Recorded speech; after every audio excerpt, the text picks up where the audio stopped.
silent your phones, please, so that it won't interrupt the meeting. We have a bunch of extra chairs by Mr. Hermans. Whoever needs one, just grab one, or anybody can help. The ladies here would appreciate it. Thank you. It's 9 o'clock.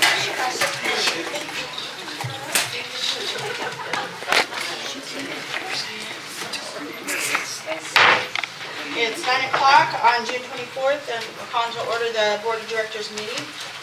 We have a quorum. If we could please all stand for a moment of silence.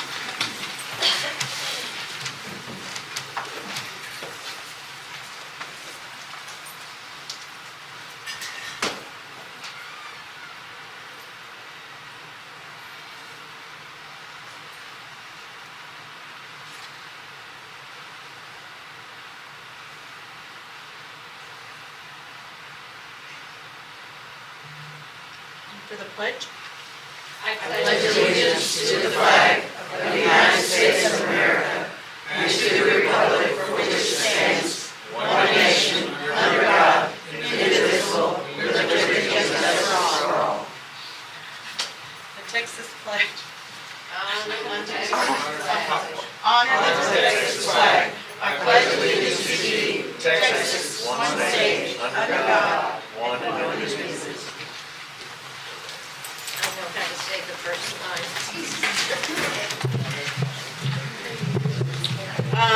Two things before we go through the regular order. I'd like to add Unit 3 to the agenda. And we just need if everyone is okay with that. I'm We okay don't with have it, to have yep. an official vote. And we've invited Randy this morning to talk with us or to give us information on the pool, filling the pool, that type of thing. Would you mind coming up? Ladies and gentlemen, this is also a time, if you have any concerns about the water, anything issues, we have the water expert here from MUD. So please feel free to ask him any questions you have. Let me address y'all real quick. We're pumping between 400 and 600,000 gallons a day, which is the equivalent to 2 days of drinking water to fill the pool. We're feeding 3 pounds of chlorine, 100% gas chlorine is what we use for our disinfectant. There is no residue or carry-on after it's dissipated, it is gone. And our well levels are about 12 feet. So I'll entertain any questions anybody has. Is that normal for this time of year? When you Actually, drop? our well levels were a lot lower this time. I think we were already in a contingency plan last year by this time. So yeah, our wells are stronger, a lot stronger this year than they were last year. Now, the well you're talking about is our drinking water well, Yes. correct? Not the spring, which is, The those spring. apples and oranges. Yes, the spring and the wells do not have any issue with each other. They completely work different. The well is 900 and something feet. The spring is probably 30 feet deep. So, you know, when you fill the pool with the wells, you're actually taking off the aquifer rather than surface water. So.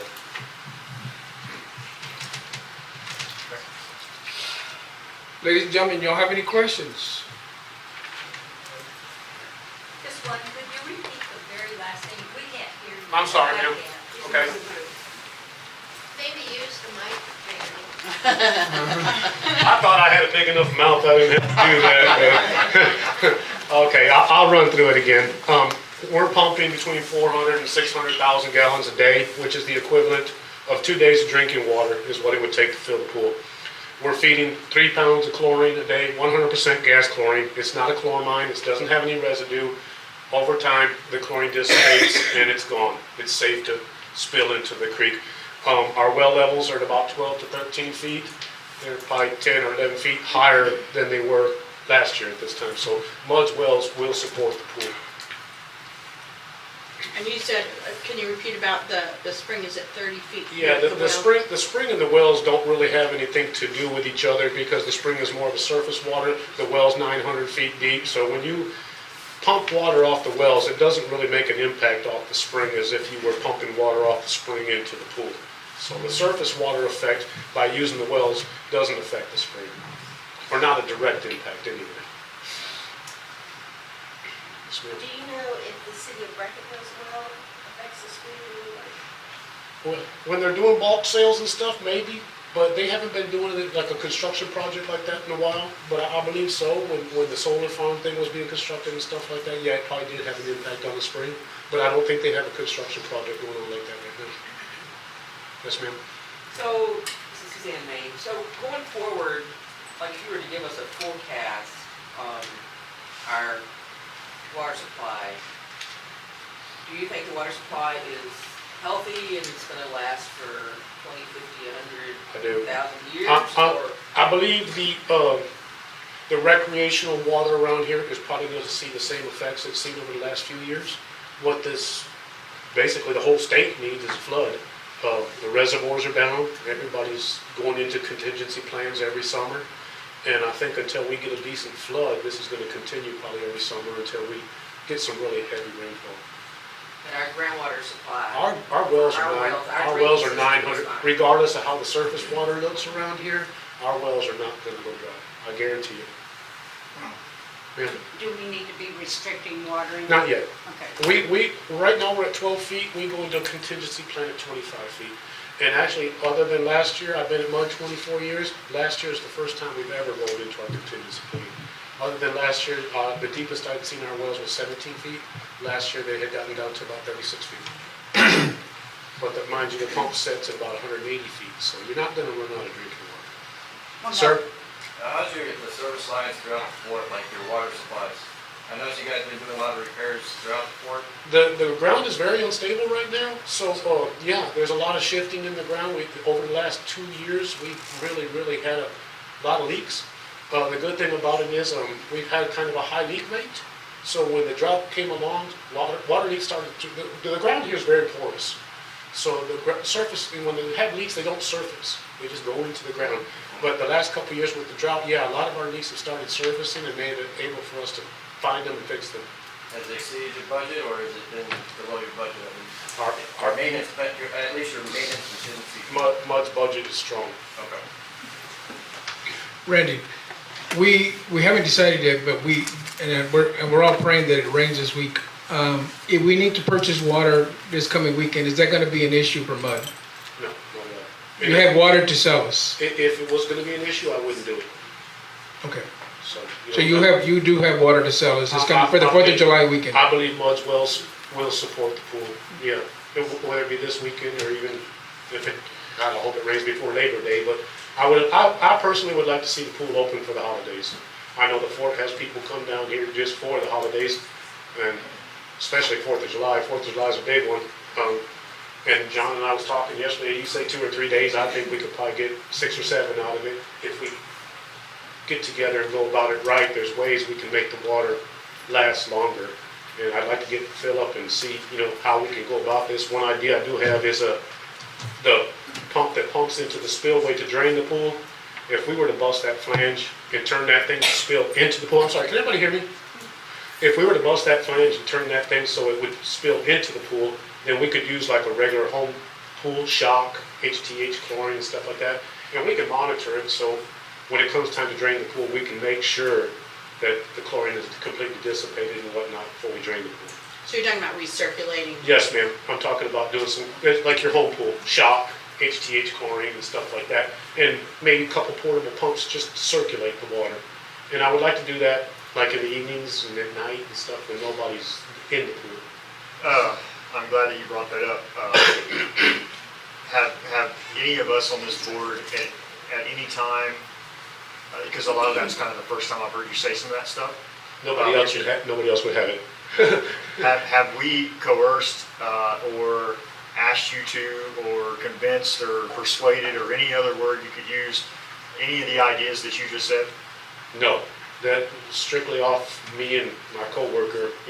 We've suggested this to the membership or to the board in the past, ways that we could carry on rather than use 1 million gallons to fill the pool and get 3 or 4 days out of it, rather than if we could fill the pool and hopefully get 2 weeks, it would really be a trial and error, but I'm sure we could get more than 2 or 3 days out of it. Okay. Thank you, Randy. Yes, sir. Thank you. There's more questions, Randy. Ma'am? So if we were to try the recirculating option for the pool, would we be able to keep the the disinfection levels up the way they're supposed to be according to the state? On the But pool? regs? Yes, Yeah. ma'am.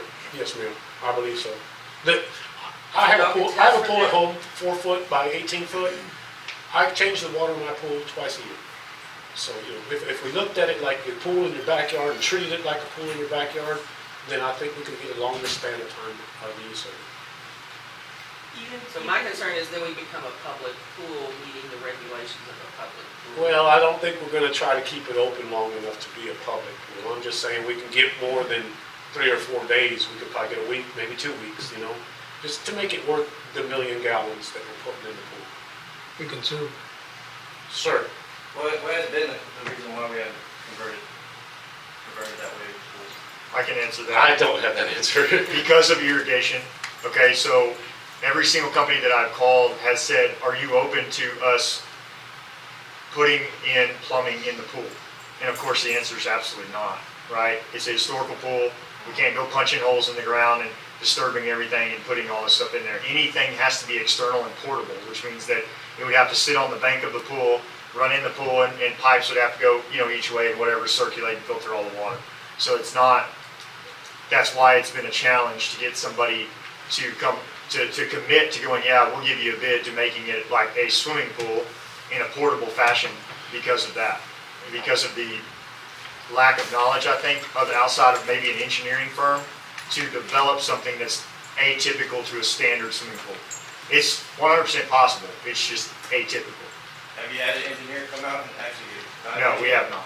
Never gotten that far. All that, we just hadn't gotten that far because all that, it's gonna cost money to do that, and we've got lots of other fires to put out at the moment. mind you, sir, that this hasn't happened in this area up here since the 50s. And what's going on with the spring and the recreational water around here didn't just happen last year or the year before last. It's happened over like the last 5 or 6 years. We've been in extreme drought here for a long time. And like I said earlier, until we get some kind of flood or minor flood or significant amount of rain, this is going to continue to happen every summer. Guys, just one more thing I wanted to say. Because I think the pool and the spring flow is really important. But one of the things, so I went back and after the last meeting we had, I went back and I read the public pool definition in the state regs. And it has all the things that a public pool is and what they do. And then we get down to the very end of the definition, which is like this paragraph this thick. And it says, the term public pool does not include a residential pool, artificial swimming lagoon, flotation system or chamber, or a body of water that continuously recirculates water from a spring. That to me is a direct, probably influence of Barton Springs, San Marcos Springs, plus more springs. But the springs and the Edward Aquifer, I think that's where the influence for that came from, because that's how Barton Springs and San Marcos Springs and our spring, that's how the swimming pools function. So I just want to say, we've been really fortunate to have that as the way that we can operate our swimming pool. And I just would say that if we, and I think that the consideration, like this gentleman was talking about, thinking about converting it to a regular recirculating chlorinated swimming pool is certainly something that we ought to think about if we know enough about the spring to know whether the spring is going to continue to dry up every year, or if this is just like you're saying, we're in this drought period, so 3 years from now we'll wonder what in the world we're worrying about. But I just think it would be useful for us to think about those options. But my concern is if we decide to convert the pool to public pool look for temporary periods of time, we just need to make sure we're protecting ourselves and the people that are in it, and maintaining the disinfection levels, and then trying to make sure we're, skirting through the regulations. My only Yes, ma'am. Absolutely. suggestion. Ms. Manning, regarding that, I just want to clear up this situation. I invited Randy up here because I know there's always concerns regarding the water, and he is the person who has a lot of our answers. This is just coffee talk. This is just coffee talk, and We haven't gotten a meeting yet. what runs out of here and ends up on a yellow journalism newspaper, it's another thing. So It's just coffee talk. That's all it is right now. There's no plans to convert it into a regular pool or anything else. So it was not even on our agenda. So just an FYI. My other thing, Randy, last meeting there was an issue of, and I can't pronounce the word correctly. It sounds like chloramine. Can you clear that up, please? Chloramine is a chlorine similar product that is used in cleaning products like Clorox and stuff like that. And so chloramine is actually a lot different than actually 100% chlorine. And just algae thrives in heat, chlorine dissipates in heat. So, a factor of, is there going to be too much chlorine? No, there's not going to be too much chlorine. The objective would be to keep the chlorine content high enough to keep the pool open and safe. And then when that pool gets to that point, then we'll get together and say, how do we want to continue the pool, or do we want to close it? Or do y'all want to close it? That's y'all's decision. My take is I'd like to see the pool, and I'm sure my board agrees with me, that we would like to see the pool open for the 4th of July weekend and get the best out of it that we can. Thank you, Randy. Thank you so much, Appreciate Randy. Any specific questions about chloramine, please? This is the time to ask. Go ahead, Ms. Elba. No, I was just saying that to be legal, we need to clean the chlorine out of the water before we We will make sure the chlorine has completely dissipated before we drain the pool. Ma'am? Yeah, Wendy, I really appreciate your information, and I don't know if people here know that they can attend MUD meetings and when they are, and even questions and answers can be done there as well. And could you tell us when those are, and can you also kind of share a little bit about what your background is? Because I know there's people watching online too that may or may not know that, and I just. As far as the pool's concerned, we really don't discuss the swimming pool too much in our meetings because it's not ours. It's part of the association stuff. But the membership is always welcome to come to MUD's meetings. It's the 3rd Wednesday of every month at 9 o'clock in the morning. As far as my background, I've obtained my water and wastewater license in 1990. I've been with MUD for 24 years. I was the utility supervisor for the city of Brackettville for 9 years before I came over to MUD. I don't know what to say. I have my grade C groundwater treatment license, my grade C wastewater treatment license, and my plumber's inspector's endorsement. So that's my background. Thank you. Thank Just you. one more thing. Randy, for future reference, anybody can call you or go to MUD and ask you questions. My door is always open. If you have any issues of MUD and you don't want to wait to the meeting, come to the MUD. My door is always open. I'll be glad to visit with anybody at any time. Beautiful. Thank you, Randy. Thank you, Randy. Thanks for very having much. me. Thank you. Garland? The reason I came to the meeting was because of the water issue. I know you and I have both attended the meetings that they talked about in the paper. SWAT forms a non-profit to support mobility initiatives concerning the springs. And I attended every meeting. And it's my opinion that you can't regulate to savor Baltimore Springs is what they're putting forward. The only thing that's going to save the springs is rain. And they want to create and reform the regulations on the users of the aquifer that feeds their springs. Well, but that's not we're not having that discussion I just want this morning. That is actually a groundwater Yes. district That's- issue. yeah, That's groundwater. Have you gone to their meetings? Huh? Have you gone to their meetings? I've been to every meeting. Okay, good. And my impression is, and the reason I bring it up, it's not on the agenda, and I apologize for that, and I apologize for my look. But the bottom line is, folks, we can't regulate the Sabre Springs, and the only regulations that I am brainstorming in my mind is to benefit the people that form this thing. And any emissions they come out with, I don't think will benefit the Ford at all. Thank you. Thank you. Thank you, sir. Thank you, Randy. Thank you. Thank you Appreciate for it. having me. Appreciate it. Very Thank appreciative you. for your time. All right. Approval of board minutes. Has everybody got a chance to go over The minutes? Yes. Do we have a motion? I'm making a motion to approve the minutes of last month's meeting. Second the motion to approve minutes. All in favor? It's unanimous.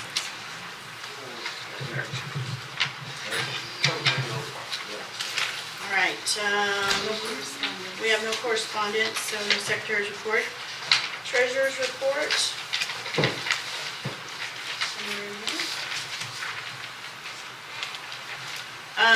We're holding steady on the motel, around 30,000 in revenue. We are also way up on, we're at 239% increase on the RV park due to the solar workers and things like that. So normally we're around 13,000 and we're at 30,000 this month, which is really good. The total in all our accounts is $563,825. Hold on one second. Our net income for May is $135,078, which is way up for us, but included in that is the lot sales so far for May, which is $57,000. And we also had collections of over 3,300, $6,300, so that made a big difference. And I have one other thing here. I think I need preservation. I need preservation. And I have this. Here it is. Thank you. I have it in my file. And the total in the preservation account is $35,089.90. So that is all I have this morning. Do you have any questions on that?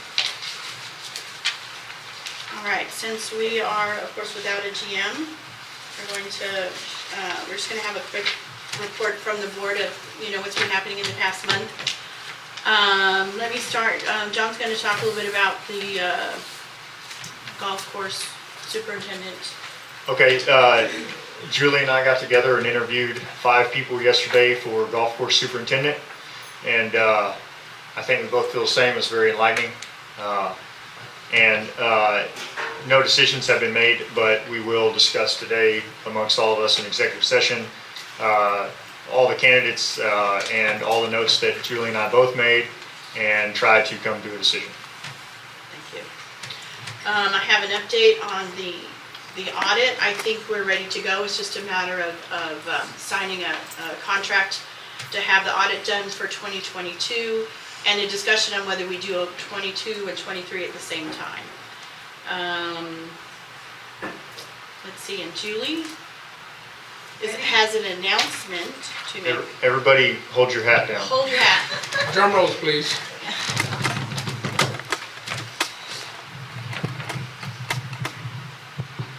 Hi everyone. Several months ago, Kelly Kep from Allstate, he does our accident, critical illness, and cancer policies, came to me and asked if I ever heard of the ERC retention credit. I looked at him and said, Kelly, anything to do with taxes? I usually don't pay attention unless I have to. He laughed and said, well, you might want to pay attention to this. He gave me the information and said if you have employees who work during certain quarters the last couple of years during COVID, you may qualify up to $26,000 per employee. We then went to Mr. Pearson. He explained what the ERC was and what we would need to do to get this. The board approved $2,600 to start up to let Jones & Associates see what they could do for us. Cindy gathered a lot of documents needed for this while Mr. Pearson and I did research on it. The more we learned, the more we understood that we possibly could get a lot of money back from the IRS. The Employee Retention Credit is a fully refundable tax credit that eligible employers claim against certain employment taxes. It is not a loan and does not have to be paid back. The time period between March 12, 2020 and before January 1st, 2022. Eligibility and credit amount vary depending on when the business impacts occurred. The ERC is not available to individuals, unfortunately. We qualified because we experienced the required decline in gross receipts during the eligibility periods during the third and fourth quarter of 2020 and the first 3 quarters of 2021. To be eligible, employers had to pay qualified wages to claim the credit. We did not close down, nor did we have any layoff during the time of COVID. Although we came close, we were able to receive, ready? $652,000 minus, though, we had to pay Jones and Associates, and that was $113,893. But we added back in the $2,600 that we paid. So our total, and it left us $697,758.80. This will help with a lot of much needed projects and equipment needed. So please, thank the employees who worked through COVID and covered each other while they were sick, because without them, this wouldn't have happened.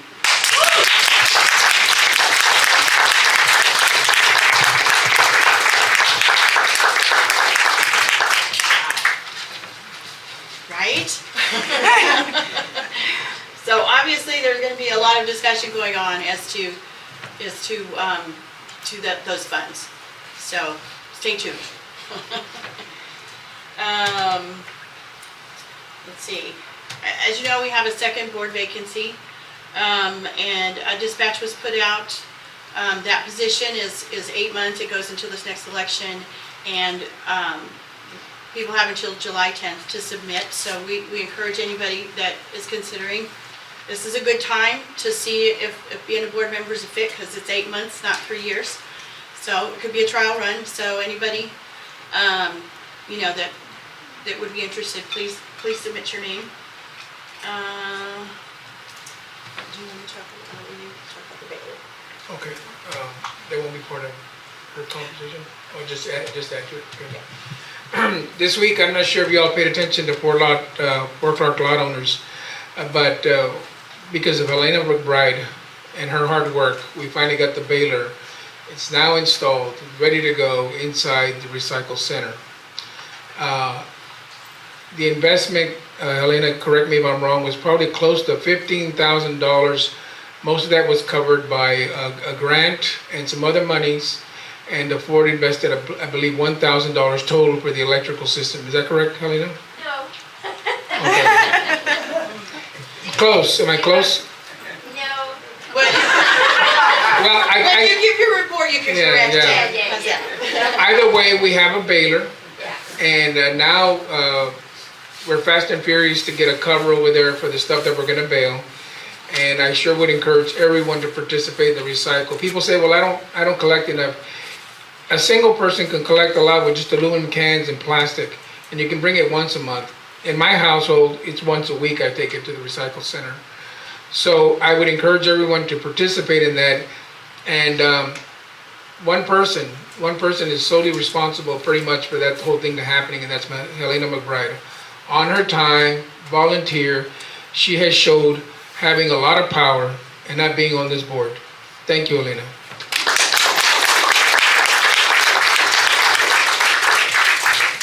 Just real quickly, we are still looking at a director of communications, and hopefully we'll be looking through those applications and making a decision soon.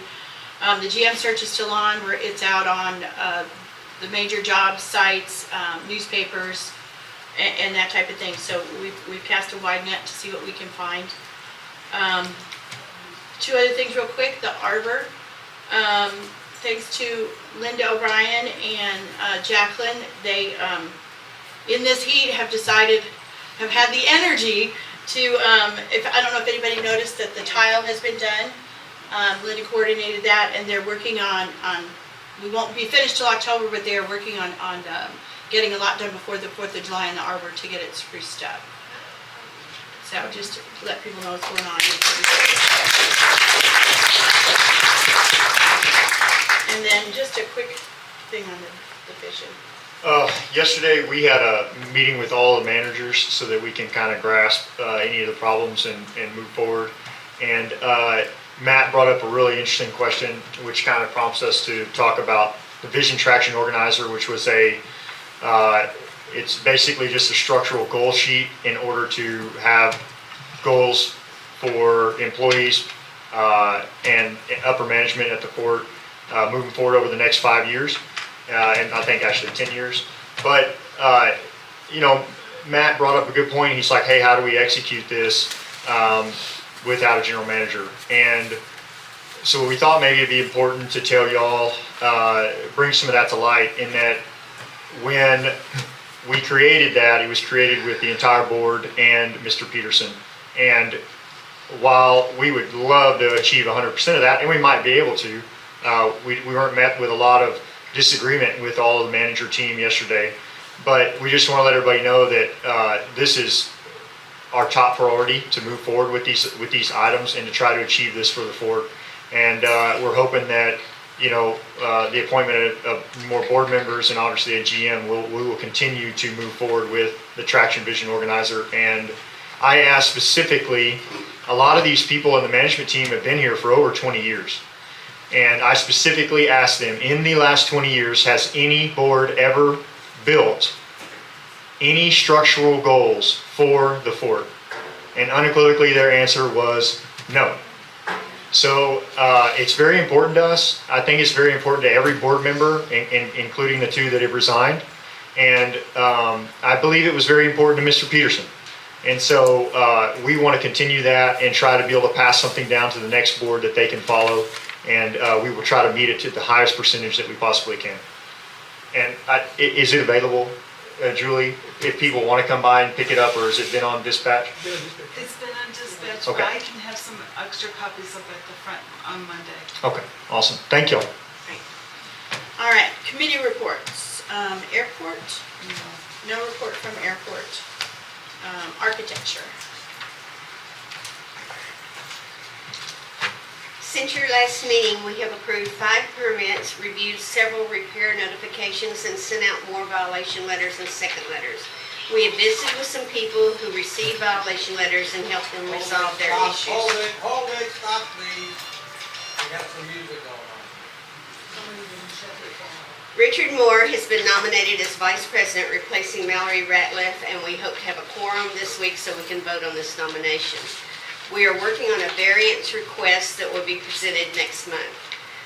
We have divided up the CCNRs among committee members to start working on revisions. This will be an ongoing project and will be presented to the board in a workshop and then to each unit. We are amending the fine schedule that we just approved.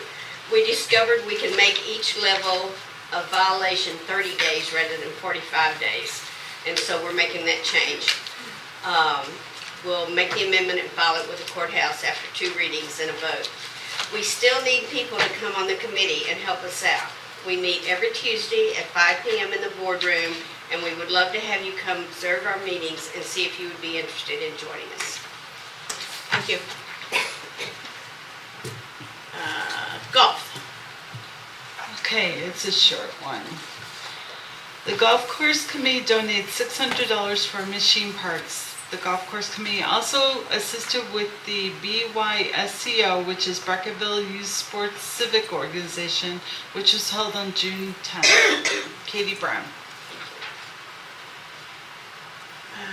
Preservation. No report. They No didn't report. meet. Oh, they didn't meet, okay. Recycling.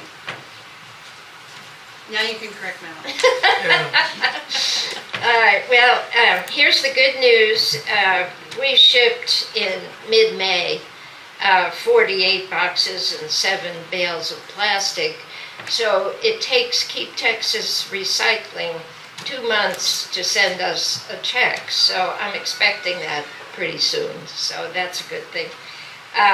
June 7th, the maintenance department sent off 46 bales of cardboard. That's going to be $52.50 per ton. So we should do pretty good again, it takes them 2 months to send us a check when we ship. So that's great. And as Memo said, we got the baler in. That was paid. I'm going to tell you what the money was. I got 1,000 from Rio Grande Electric, and plus 9,500 from Coca-Cola Southwest Beverages. So that's the Coca-Cola grant really is what paid for the baler. The baler, shipment, installation, and wires to go around bales cost us $9,035. So cost me $480 for the electric. I hired an electrician, certified electrician here to do the wiring. What the Ford had to pay was Rio Grande Electric charged $40 to put the meter on the pole. So that was the only expense. So we got off light. Yeah, we did. I think so. I have about 800 plus left, and we're going to need some of that for supplies. Joel Ackness is, we've got 4x4x4 boxes that are full, and the question is, how do you pick up this box and dump it into the baler so it would be compacted?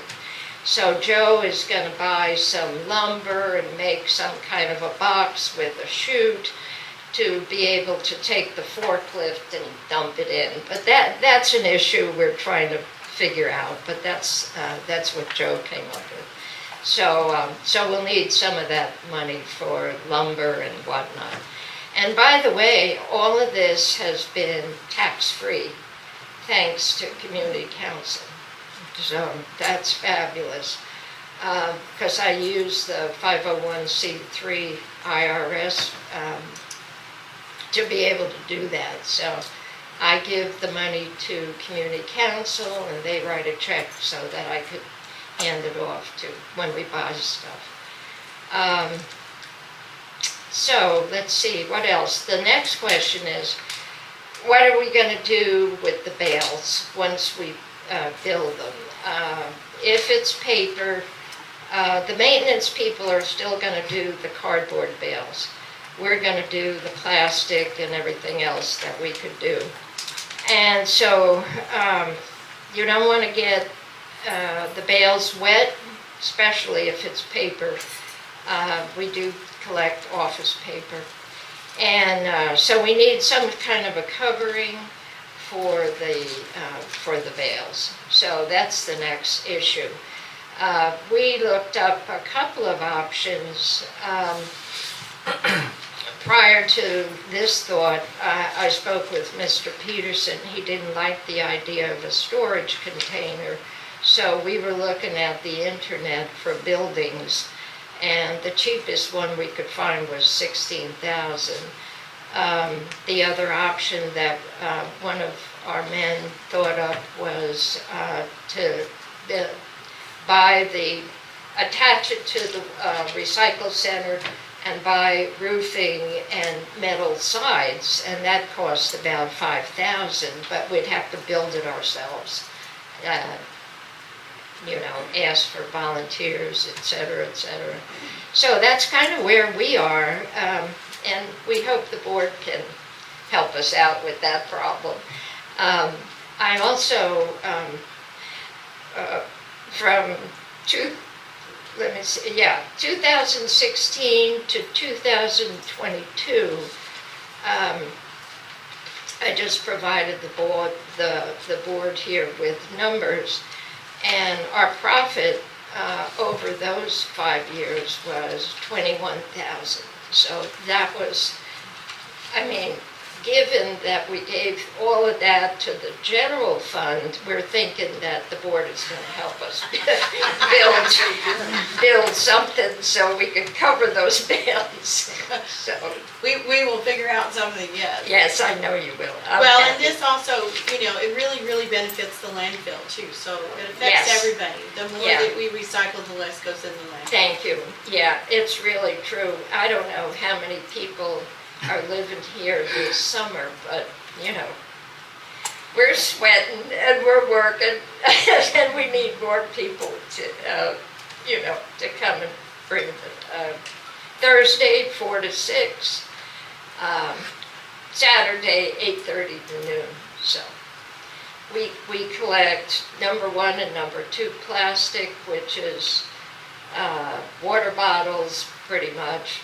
All those numbers, by the way, are on the bottom of anything you buy usually. Aluminum cans, we encourage drinking.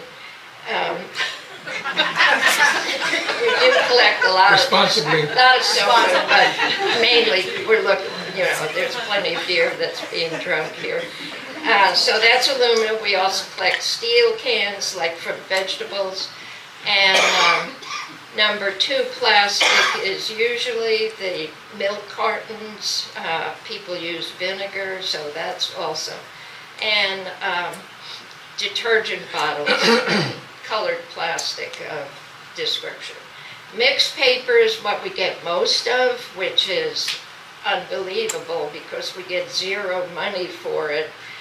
But we usually get 3 boxes every, I don't know how often. And that's cereal boxes and telephone books and newspapers and even hardcover books get thrown in there. And since we had so much, we got our baler Tuesday. Thursday, we were throwing mixed paper in. So we'll probably have a bale of it probably takes 2.5 boxes of mixed paper to make a bale, which is like 500 pounds. So we were throwing all this mixed paper in, and we probably are going to make a bale by today. So it's been amazing. Elena, Thank you, Elena.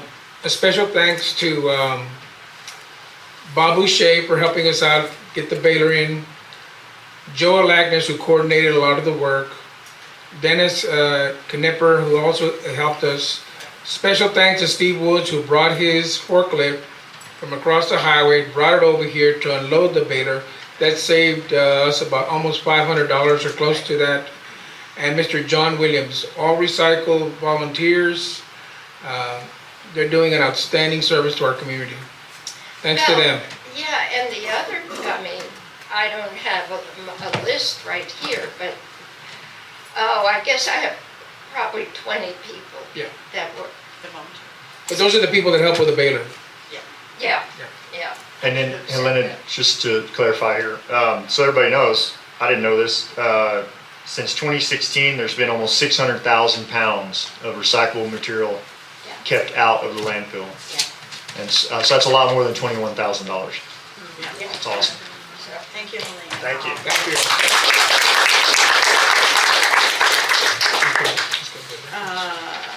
Lost Morris Restoration Project. I was not here.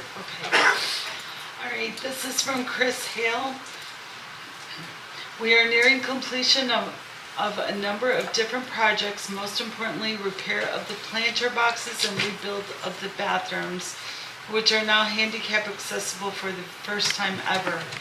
There are still a few things left to do with the bathrooms, such as finish the exterior painting, install lights and exhaust fans, and install a urinal one side only. He'll get in the next week or two another spreadsheet that details expenditures for each of these projects. The barbecue pit and some other adjacent stone has been repaired. Important remaining projects: repairs to ladders, change the pump apparatus to remove the sidewalk blockage, and make sidewalk changes depending on how FCSA determines is acceptable for improving disability access to the pool. Finally, there are 2 topics that are still being scrutinized. changes to try and protect against muddy runoff into the pool area, and deciding on proper length for the vintage pool poles that are solar and dark sky certified. Thanks. And recreation is on hiatus? Yeah. Okay. There's no report from the ad hoc committee, and that leaves solar eclipse.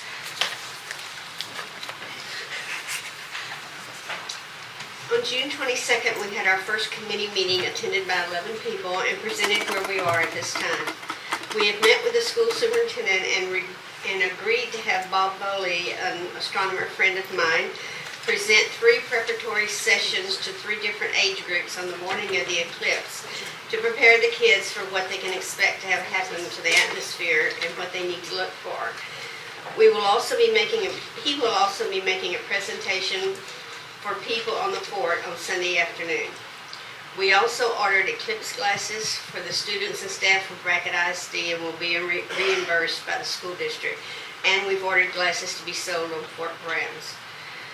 We have activities planned for the weekend and for the day of the eclipse. We are looking for more activity ideas, so anybody has any ideas, please let us know. We have set prices for staying on Fort grounds, and entrance will be very limited. Henry Garcia is trying to set up a meeting with us, Sheriff Coe, Border Patrol, the mayor, and Superintendent Diaz. We will know more about what Brackettville is planning after that meeting. Henry Garcia is expecting 8,000 people. That may be a little low. That could be low. Other sites along the path of totality are starting to advertise, and we need to get started and advertise that we will be the first in the U.S. to get it. Thank you. And community council.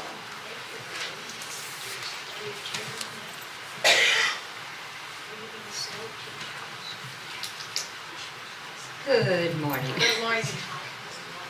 Community Council did not meet in May due to lack of a quorum. April minutes will be presented as corrected at the next meeting, which is September the 9th of 2023. This leads me into not part of the report, but if we had this kind of attendance at community council meetings, life would be I think it would be a lot easier and more productive for all of us. When I moved here, I didn't know that I automatically became a member of community council. In fact, the first community council meeting I went to, I was handed a piece of paper and a pencil, and they were voting on something. And I said, but I didn't join. And they said, oh, yes, you did.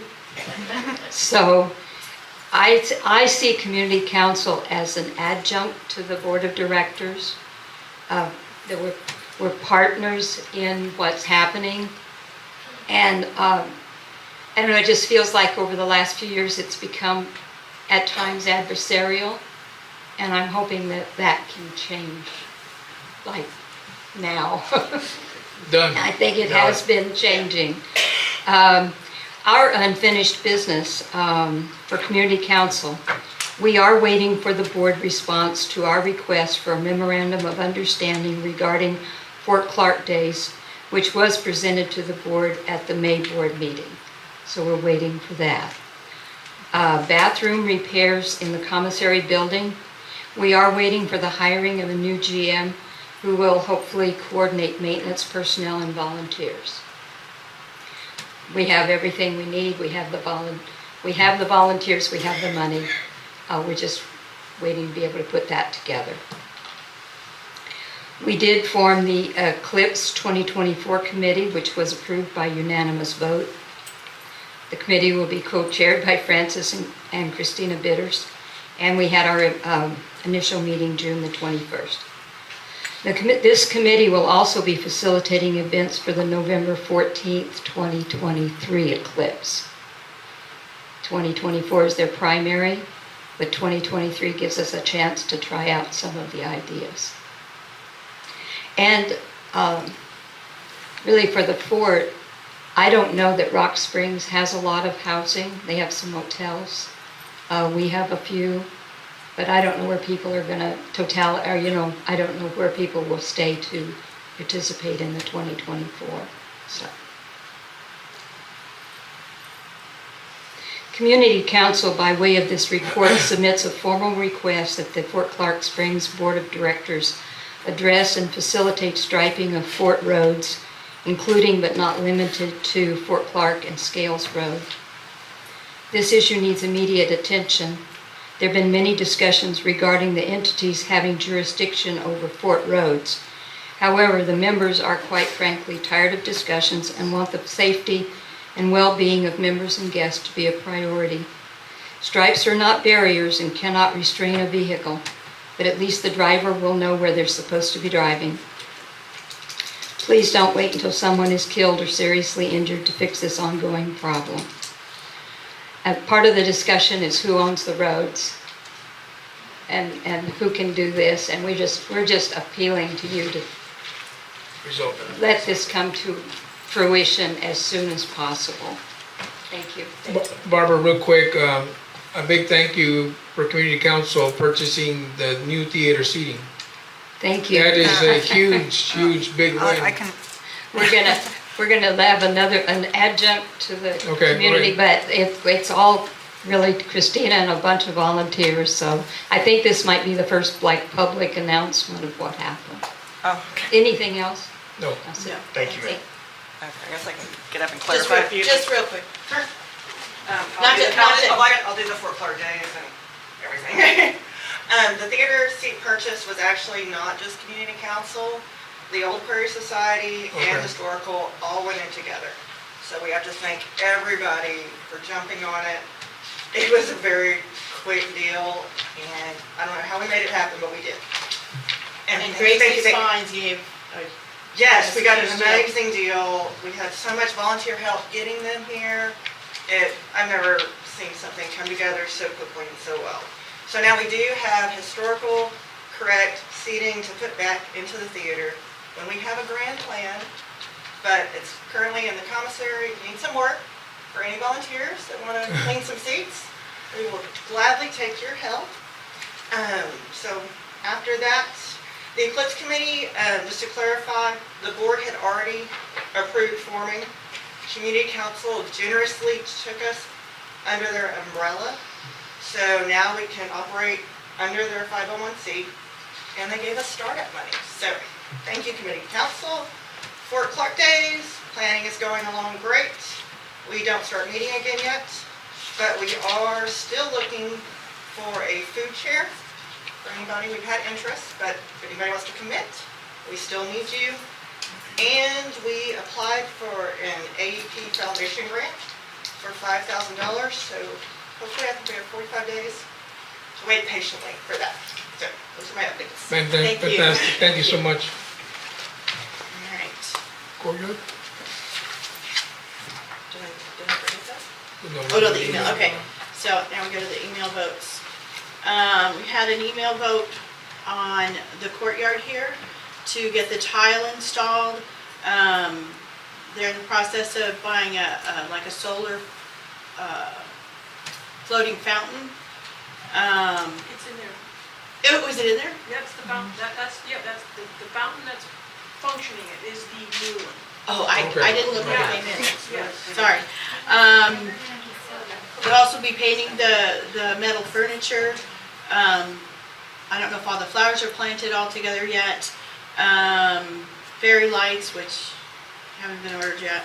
Don't order them, we need to. Okay. I'm sorry. I'm sorry. So the board approved up to $2,000 for all that work to be done. The tile alone was $1,260, but we already had the tile. So the rest that needs to be done can be covered under that. Right, except for we need stone. That's something that wasn't in that. We need about $1,000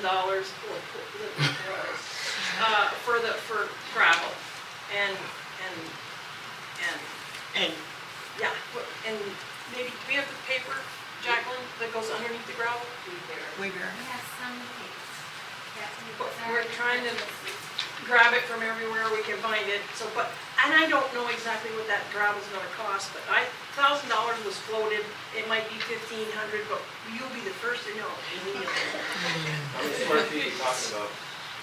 I'm sorry, what? I think it's about The boys were kind of involved in this, you know, so we don't have a lot of information. Well, we'll cross that bridge when we get there. Yes, yes, but All it's right. gonna be beautiful, and we're looking maybe around the end of September, the 1st of October, because July's kind of out of the picture with vacations, and it's too hot anyway, but we're gonna go at it. You can see all the washing has been done. Yeah, no, it's looking great out there, and it'll be nice to 100% have it improvement. finished, yeah. The tile Thank you. looks beautiful. Yes. The tile is beautiful. All right. Discussion items. We moved the vision track, so item 1 was in the report. Item 2, pool prices.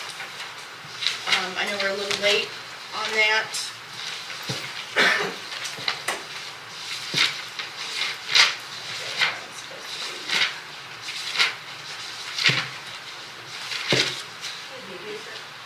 Yes, ma'am? Is our memorandum of understanding not over to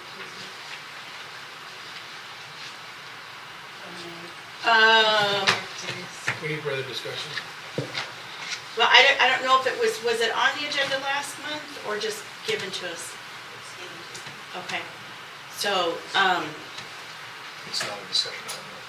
no, we will add it as, well, we'll be discussing it before the next, and add it to the next Yeah, let's just agenda. get those before the next meeting.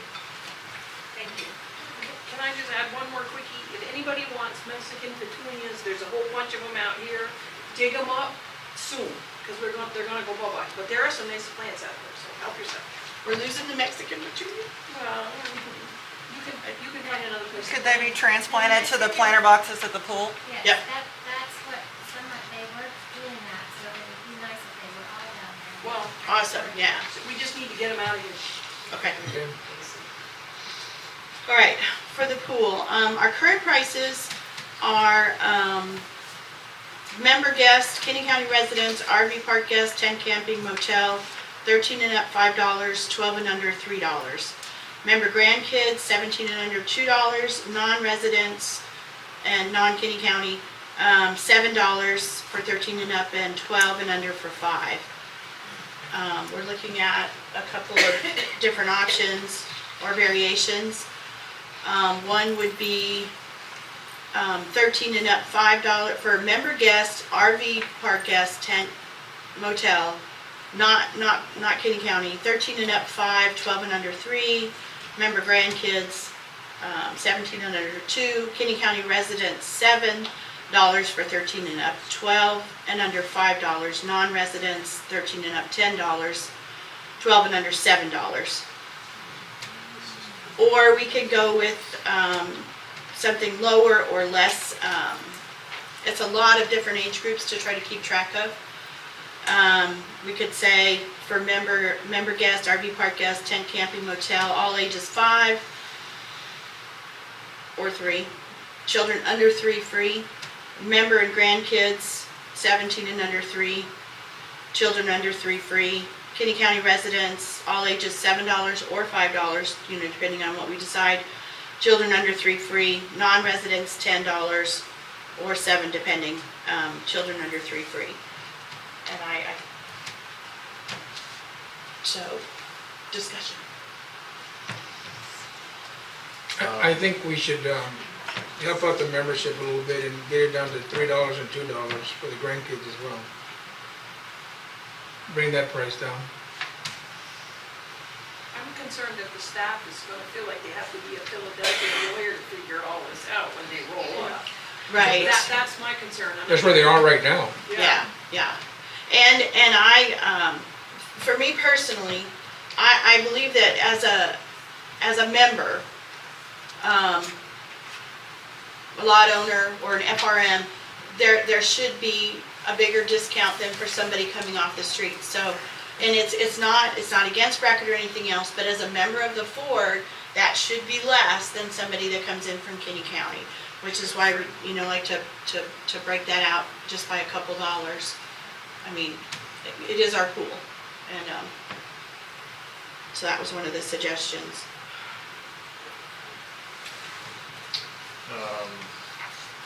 Well, I think at the end of the day, we have people tenants at the pool. How long has this current price has been in place? Last year or 2 years ago. 2 years ago. 2 years ago? And this, and I'm not familiar with whether it went up or down or whatever, so 2 years ago it went up, Yeah. did, do we know? I don't know, where did it go up, Julie, you know? I think we were, It might have been $3 when we went to I buy. think it was, yeah, And I don't think we used to split out between 13, I think it was just under 18 yeah, it previously. was. And then the motel in RV park, I don't think they charge, I think it's in their fee that they pay for the motel in RV park. I don't think they pay extra.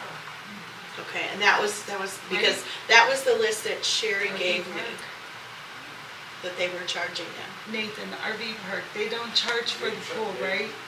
We had at the shed, the little shed. Oh, they do charge for them? Okay, never mind. Maybe the motel was the only one that got. Maybe, yeah, I thought it was RV park. I think the Yeah, this motel was guys, just going off of Sherry's list, so they may be charging that at the, I think the Yeah. motel guys shouldn't pay. I mean, if they're staying here at the motel, they should have access to the pool. And I think they were supposed to. Yeah. If that's not the case, it should be the case. For a comparable, Barton Springs, their highest charge is $9 for non-resident adults, and resident adults $5. Barton Springs? Barton Springs. So there's, hadn't gotten there yet, but I can look. So for a big city, I think when they raised these prices, they went by Belmore, I think they went by what they were charging at the time too. Right now, I'm in favor for members guests, $3, for members grandkids, $2, Kinney County residents, $5, and non-residents of Fort Clark, $7, which will be this column right here. Balmore is 7 for adults, children 12 and under are free. Okay, so 7. But it's also subsidized by the state. Yeah. That helps. yeah. It's not really comparable. I agree. State with parks Will. don't make I money. think we gotta identify what's the issue, and I think the issue is that, and correct me if I'm wrong, we had quite a few people that were upset that they were member guests, and they were going down there, whether they were a non-dependent or whatever, they were going down there and having to pay X amount of dollars, and they didn't sound like it was fair. I'm with Memo, I agree with him. I think just, the residents, King County, RV park guests, tent camping, motel, whatever the actual details are on that, maybe, they need to pay maybe the premium rate, but the member guests do not need to pay. The members are already paying the rate.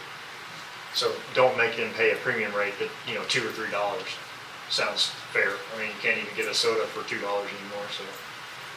Mr. Will, could you consider the fact that some of the elderly people here are not financially well off, and maybe their grandchildren would be $1 apiece? Is that too little? That's what it was in our rules and regs, $1. $1. I mean, that's been there for a long time. Well, you know what, just open it up to who in here has grandchildren that can relate to that has something to say about it. I am a renter, and I have to pay what someone off the street pays for $5 to go swimming, and I don't think that's right. I'm a member in good standing, and I think that renters ought to be addressed. Okay. So renters have to pay $5? Yes. It'll be 3 now. Charlene? It will reduce it. I'm a great-grandmother of 9, and when they come to visit, that would be a little expensive for me. Could you give us a price like they do at SeaWorld and different, you buy a year's pass or summer's pass? It's a good idea. And that way then, because they want to go swimming every day when they come. And that adds up pretty quick. Yeah, it does. That's a good idea. Yeah, and my thought was, and I didn't put that on here, was if we can set a price that's reasonable for this year and start sooner next year, having a discussion about a pass for grandkids, for members, and that type of thing for next year. So, I mean, we could drop it down to $1.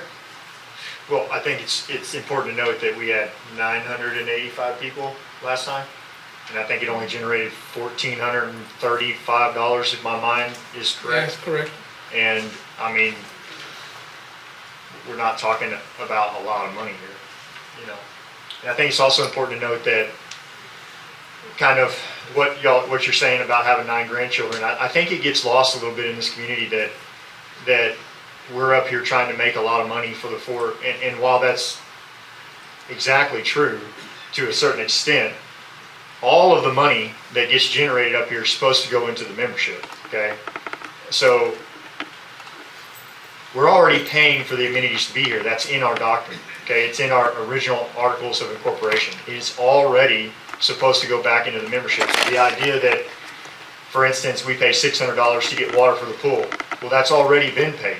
It's paid by every single member that's on the fort, and it should be expected, right? Because all your home values, all of your taxes, all of it revolves around the fact that we all share this community property that, as a board, we're all trying to keep intact, right? And make sure it's sustainable. So I think in the perfect world, we would charge nobody to go to the pool.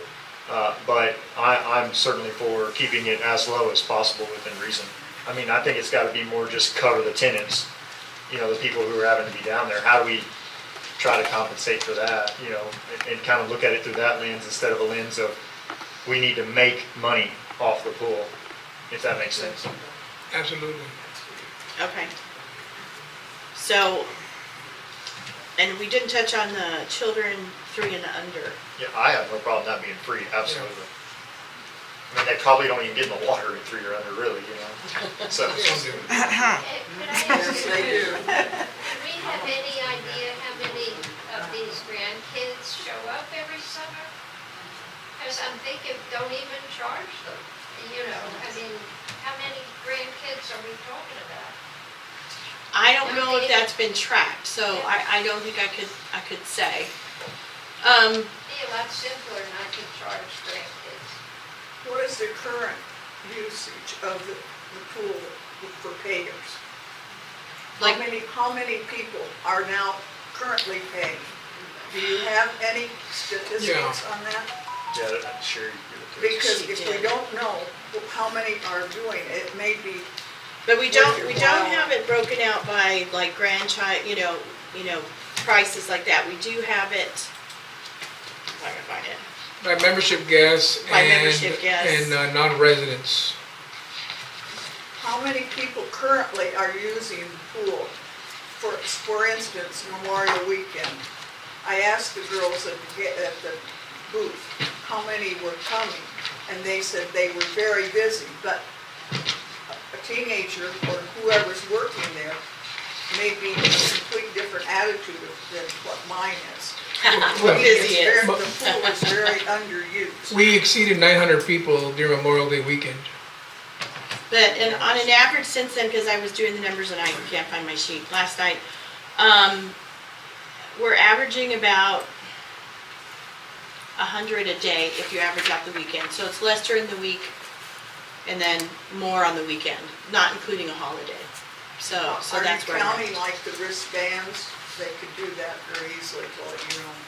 Well, she gave me a count for the last couple of weeks. I just can't find it, but I know when I did the average, it was around 100 a day. 56 to 100 during the week, and then 150 depending, or higher, 300 if, there was something going on. That's total people that show up to the pool. Yes. It's an average. Do we need to make a motion? Well, we're still. Okay. I'd like to put that in perspective of the amount of money we spend on the golf course, which is $100,000 a year. And I'm concerned of why is it the pool has to be profitable or break even, and the golf course does. The golf course is an amenity, right? The pool, of course, isn't a draw here also, it's an amenity. I don't see why the residents or the grandkids have to pay anything.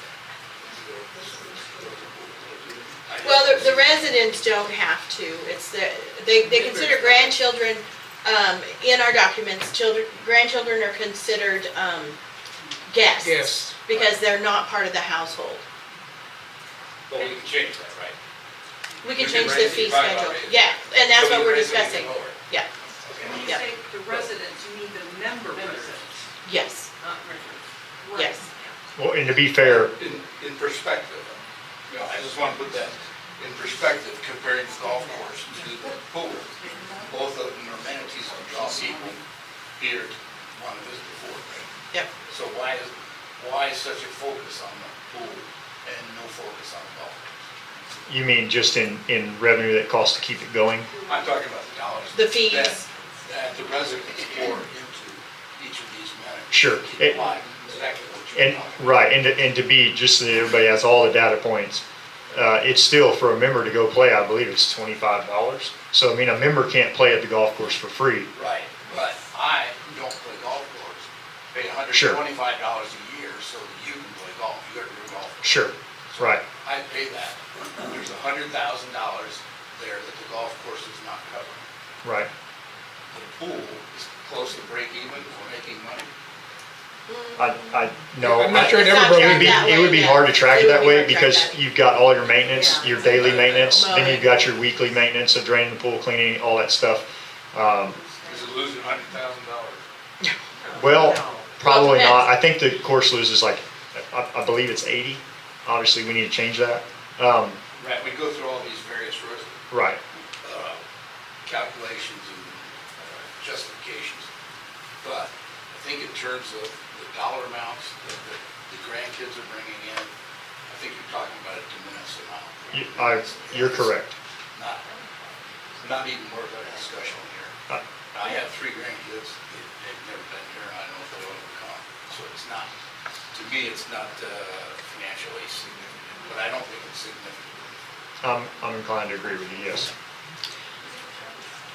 I think it should be included in your amenities, because when I was a landowner or property owner, that was the only amenity I used. I didn't go to the golf course, and my grandkids would come. We could not charge for the grandkids and issue reusable armbands. You know, the grandparents could come up to the office and say, I've got 6 grandkids, and they were issued that. So then that would cover any time the grandkids came for that year, you know, change colors each year, but have it be a reusable band.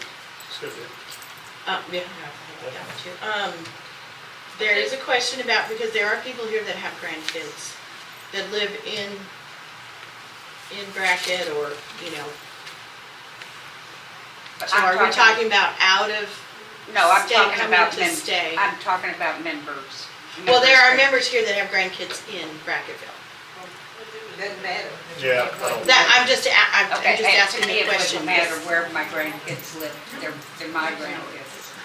I got you.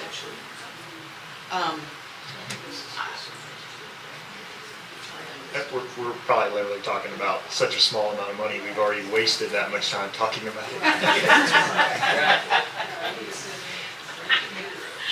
Well, you know, we could try it. If it doesn't work, then we won't do it again, right? So we're talking about 3 and under free, $3 for members, Yes. guests. Free for grandchildren, is that what we're saying? Yes. Okay. What about renters? Also should be free. My owners live in California, they will never use any amenity on the fort. And so I pay my rent regularly, so actually I'm kind of helping pay the amenities, but I still have to pay $3 or $5 to use the pool. I just don't think that's fair. Because they have no members. And I realize not all owners live out of state, you know, and there are some on the fort. I realize that, of rental properties, but. I mean, it sounds like this is gonna take a little more thought than we can probably do for it today. What if, just an idea, what if we have moratorium on, we suspend just hypothetical here, what if we suspend renter and/or grandchildren, member guests still have to pay, and non-residents have to pay, and we table the rest of it, and we try to figure out a better plan? I didn't think about renters. Jason, I seemed like I read something about some of your, Yeah, I you're mean, you know, having a lot of renters. having a and lot of they charge renters me and having a lot of full lots, pot, but and I can't you're use only it. able to use one membership, and I understand that. And also maybe consider people that might live with their parents, because when I lived with my mom Yeah. full-time, Because you're not a dependent anymore. but I'm still, I would say Yeah. part of the household technically, if you're living inside the fort, registered in the office as a full-time resident here, then, you know. Sounds like we gotta give it a little more thought than just having a fee schedule. I think we got to. This has been an issue for long. Yes. Yeah, so, one of the things I would say is, so when, you know, when we as a member choose to rent property, then, you know, there's that whole form, I don't know if you all have actually read that form for, you know, that we're all supposed to have when we have a renter in here, but that form basically says that you as the member and the owner of the property, you're responsible for everything that renter does. If that renter does anything, you know, it's in contravention of the, or, you know, we're not supposed to do it here, then it comes back to the owner. So, it seems like there's a lot, we've got a lot of control in place here because that is something that we're all supposed to have our tenants fill out, and they agree to those conditions, and then we as an owner, who chooses to rent our property, then we take on that responsibility. Correct. And so we're essentially being responsible for the behavior of that person, and I think, you know, to me, that's not like, I don't know, maybe it didn't seem like it's if I was gonna be a landlord in Houston, that just seems like a really different circumstance to being a landlord in an HOA situation. So, I think that, I mean, from my perspective, I think renters being able to have, because a renter's not even supposed to be able to go to the trails. You know, they're not supposed to go to the trail, they can't do anything except go to their little rental house back and forth. They're not supposed to be doing anything. And I think that's crazy. I think the original intent of that, this is what I believe, as an owner of the property here, is that an owner has more at stake. We're actually stakeholders because we're owners of the property. And I'm thinking that was the thinking back then in regards to establishing these price or these rules. That doesn't mean that we can't be flexible, but in reality is members take priority. They're the number one. We're supposed to be looking out for the members. The members are even allowed to vote for us. Renters can't even vote for us. So then we go into one thing or we're going to go into other things. So I'm of the belief that we probably just need to, we might not even be able to fill the pool as of next week after 4th of July, the way it's going. So I'm not sure there's a need to be a hurry to make a decision regarding these prices at this moment. Well, I think we probably can for the, what did you say, suspend for? Yeah, like suspend grandkids and leave, and do renters 3, until, 5, and 7. yeah, and suspend, because, I mean, renters isn't even technically on here. It would be Yeah. member guest per se, but, you know, suspend the renters, and grandchildren, and then let's table it and put more thought into this and try to get over it. And like what Mim was saying, we don't have to decide it in a month or a week. It can be done in a couple months as we talk about this and get more feedback from some of the people like Jason or Wanda that rent, and just get one of those data points where we can make a good decision. But, you know. I'm okay with that. Mr. Moore. Hang on. Sandy. We lived in the RV park for 3 years. So we're renters. Well, we got a family recreation membership, and that's how we use the trails and the pool and everything else. Is that being promoted to renters that they can do that? They can, but the owners, you're still charging me $96.50 a month on every single lot, on every single property. But those amenities are not being able to be used by anyone. Now, if someone rented their place and moved out of state or something, then maybe they give their pool rights to the renter because they don't live here. Now, I'm not trying to double up or anything, I'm just saying, but landlords are I mean, kind of it's getting. definitely a discussion for the Two future. separate issues, the RV park and the rental units, because yeah. the rental units are residences and the fee is being charged for the residents. The RV park, all you're paying is a monthly rent for the swap. There's no assessment being put to the floor. Just the rental fee being paid to the park. So I think they're separate. Yeah. Totally separate. So we'll table that portion of it. I was just going to remind people that, yes, members are first. Renters pay their money directly to our member, like investment, that means assessments or whatever, but they're not contributing, like she said, to the employer. Volunteer work, maybe so. But if we're going to try and push FRMs with our future plans, then these are the people we're going to have to sell them to. So if you're not a member, the FRM is out there for you, and then you have rights to all of them. You pay for the FRM, including that. Yeah, that's your point, Sandy. And we talked about FRMs yesterday and making some changes to that so we could get them going in the right direction. All right, so do we have a motion? Okay, I'll make a motion to suspend member grandchildren and renters, and to table making any decisions on changing any of these prices until we can come to a better consensus.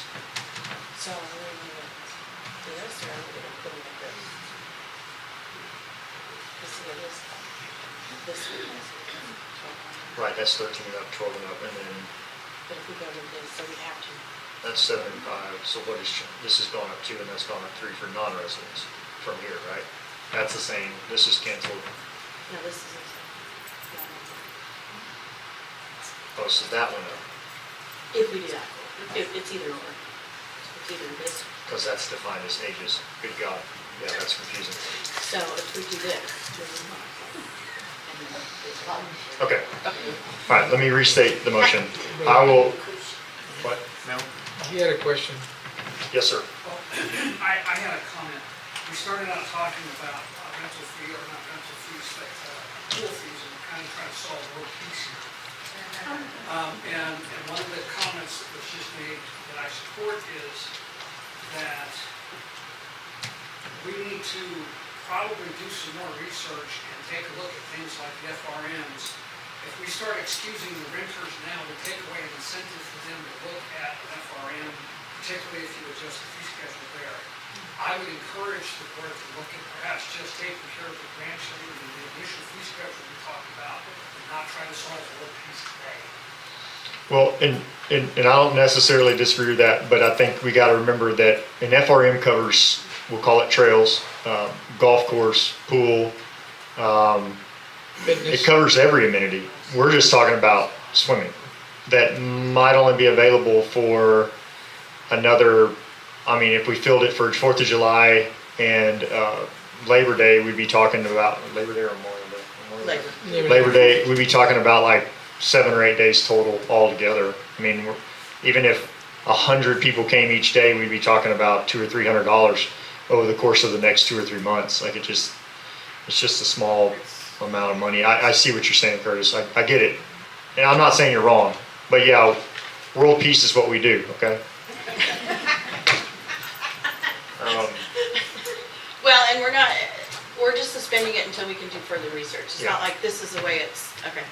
Okay, so I'll make a motion to suspend charging grandchildren and renters until a consensus can be made, and sticking with option 2 on our list here of member guest will stay the same at $5 and $3. Children under, It's in the so it's just. oh, sorry, member guest is $3. Kenny County residents, all ages, is $5, and non-residents is $7, and children under 3 are free. Wait a second. I'm gonna add an addendum to it, that this sunsets after Labor Day. Say again. That it sunsets, it goes away, this, whatever we agreed, it goes away after Labor Day. Okay. And I make the second motion for that. All in favor? Motion passes. That did. Item number 3, filling the pool for the 4th of July. Boy.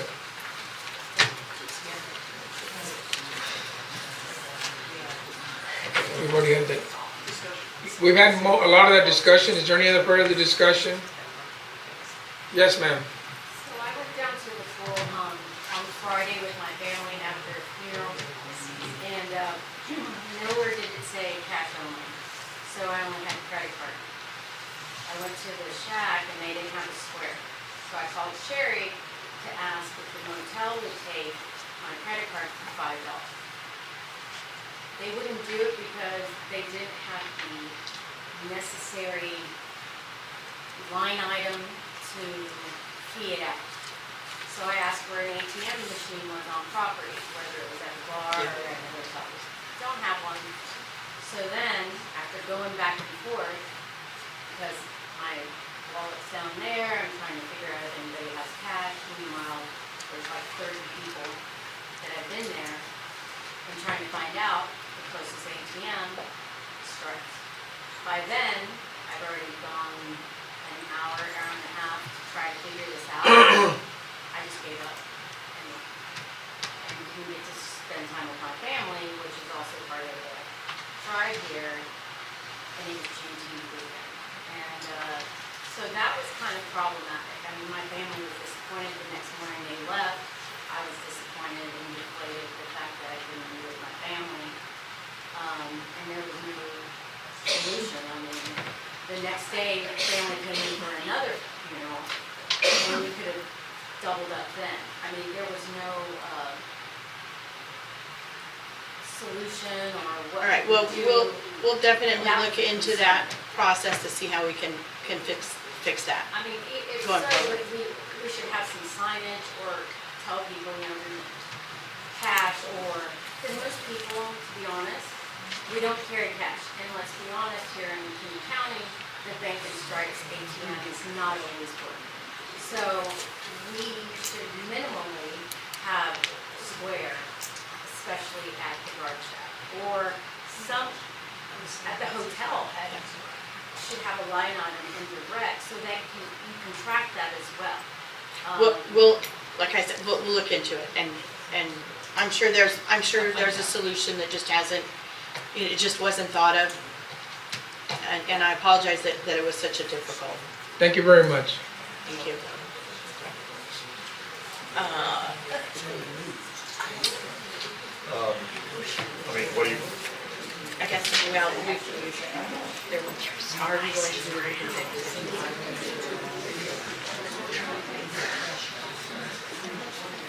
a okay, so after hearing Randy talk, maybe we need some questions, in order to stir conversation. After hearing Randy speak about the pool and what he is willing to do and being our resident expert on water, the water that we all trust to drink, does anybody have any concerns that they would like to discuss about filling the pool for 4th of July and the parameters that might be set forth?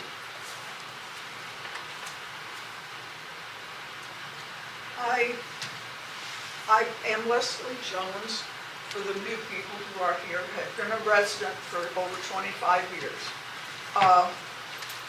I've been using the pool because I have arthritis in my back, and it helps. But I live in the desert, and I do not approve, this is my personal opinion, of spending any money other than the water coming freely out of the springs. Water is going to be the next thing nationally, because everybody wants some. We need it. I feel that we are in a desert. If the spring cannot flow through this, provide water, I do not approve of paying anything to buy it, because it's two different things. His entity is selling us water. I would like to see it from the springs. I can forego swimming. we are not, we should not be a nation of, I want something right now, which is happening. I don't know how else to explain it. I thought there were more people than 100 a day using the pool. I really did. And I had played golf for a long time and enjoyed it, but I can't do that anymore. I still want the golf course. It's an amenity. And you're talking about getting people to come. The more we tack on, and to me, this discussion is so stupid, because if we can't provide for our guests, then I think we just need to quit at all. I don't know how else to explain it. But please, I do not approve of paying for, unless somebody privately wants to do it, and as a generous thing for the poor, then that would be okay. But to come out of the general fund, I do not approve. Thank you. Thank you. But that's a drop in the bucket. $600. We just Well, got 700 grand. But the thing, Come on. no. I have heard this for 25 years. I've heard. All right, When we buy let's, we buy the water, we're buying the water from ourselves, because as the residents, Yeah. we're talking about a district, we own the district, we own money. We shouldn't have to do it. Well, I think, maybe much so, about- just so that I'm clear, because I really want to understand where you're coming from, and I'm not 100% sure. You're not referencing the fact that Randy is we're not talking about safety, we're not talking about the level of the water. You're just specifically talking about not spending the money? Yes, I just don't think that we should have to spend the money. And truly, we do own the money. We're paying for it. I don't know who paid, if the I never did find out, even after asking lots of my friends here, where the money came from to pay for the Memorial Day weekend. It was paid for by the people that swam. All of the tenants were paid for, and the $600 came out of the $1,435 that was paid, that was generated from the weekend. Okay. So it ended up like, we were hoping to make some money, right, and be able to maybe broadcast that, but that, it was almost a dead break even. Yeah, well, and that respect I can understand, but I think that we need to consider all of it. Well, I think, It's a net. it wasn't very long ago, I was sitting right where you're sitting, and then now sitting here and dealing with a general manager leaving, and then having to see probably a lot more things than I would have normally ever seen, because it would have truly been the day-to-day operation stuff that we shouldn't be having to deal with right now. We had a flat tire the other day that cost $500, on the trash truck. We had a mechanic come out to look at the trash truck. It was $960. $1,600. no, Was it- 900, okay. It was $900. We had a mechanic come out to just look at the backhoe. It was $1,600. He changed the filter. It still doesn't work. So when you start really seeing where money goes in this association, and not that there's anything, not that it's being mismanaged, I wouldn't even want to insinuate that, but it costs a lot of money to keep everything around here going. And we have a lot of money to spend. We don't have lawnmowers right now. They're going to cost a lot of money to get. And our trash truck is down. And we were just talking about this yesterday with Philip, that it's taking 129 man hours to pick up trash right now, whereas it usually takes 49. Well, think about what the impact is to that on the membership.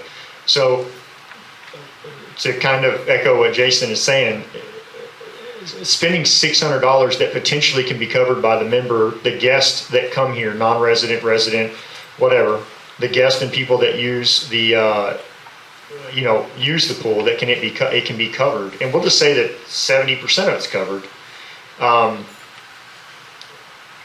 It would be. But you see, that never was number one. And you may blame me. I do not use Facebook. I just don't.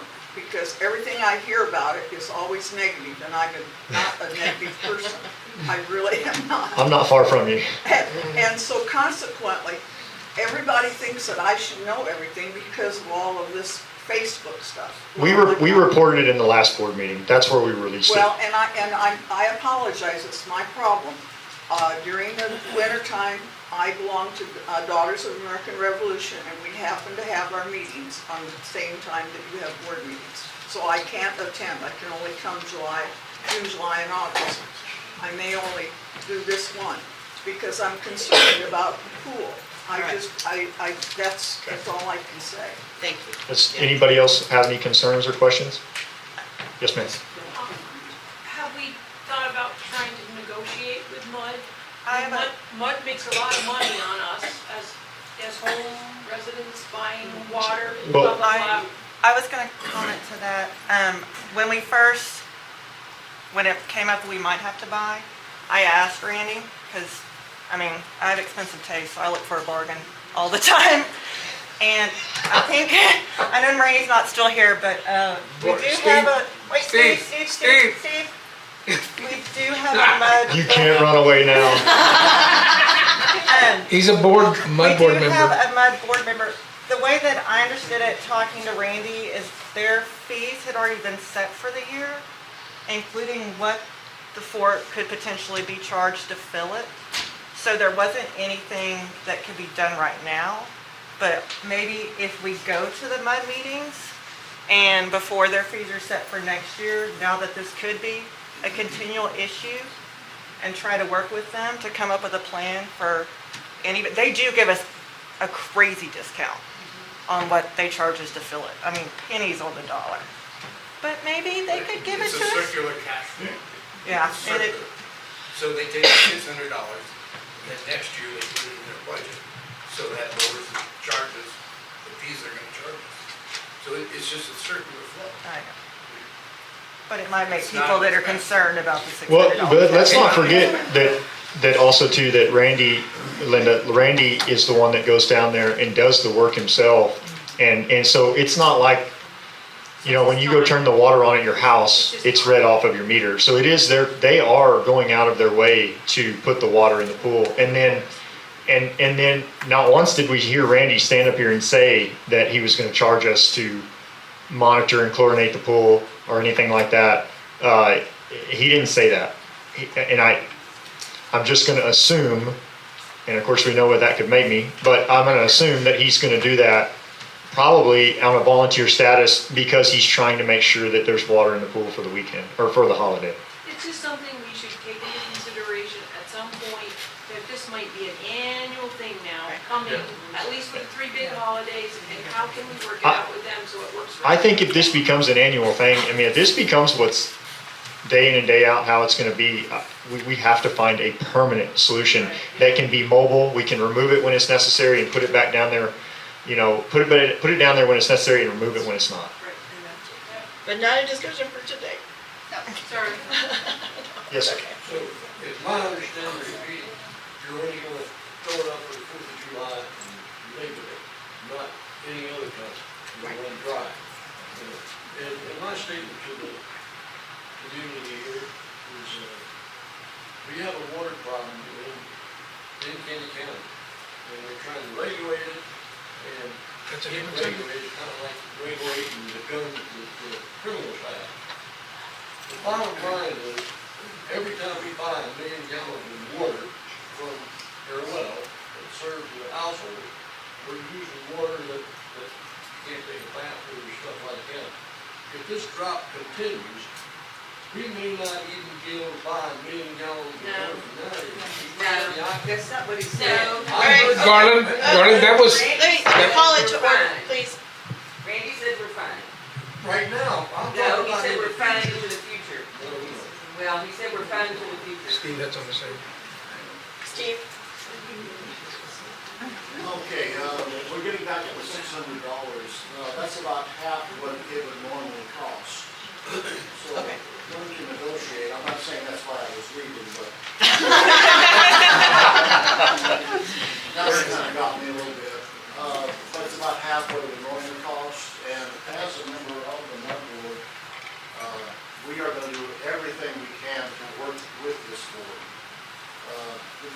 forfeit shouldn't pass, but I think we need to turn things over because I want you to know that we're on your side. And sometimes we get a lot of hot shots at the mud board, and I kind of sit here and bite my lip a little bit, but I was glad that we did have Randy here because we don't let him run amok. It's a fairly tight rein on him, but we'll do everything we can, if we can, to help the fort when it comes to these monies or to wanting to give help to get things done. Thank you, Steve. Thank you, Steve. Thank you. Thank you very much. I actually have to go to the bathroom. Thank you for sharing, Steve.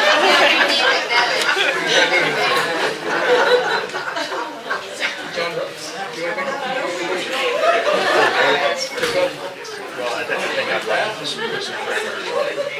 So I don't know that I'm comfortable agreeing exactly. Okay, so I just want to keep this conversation going.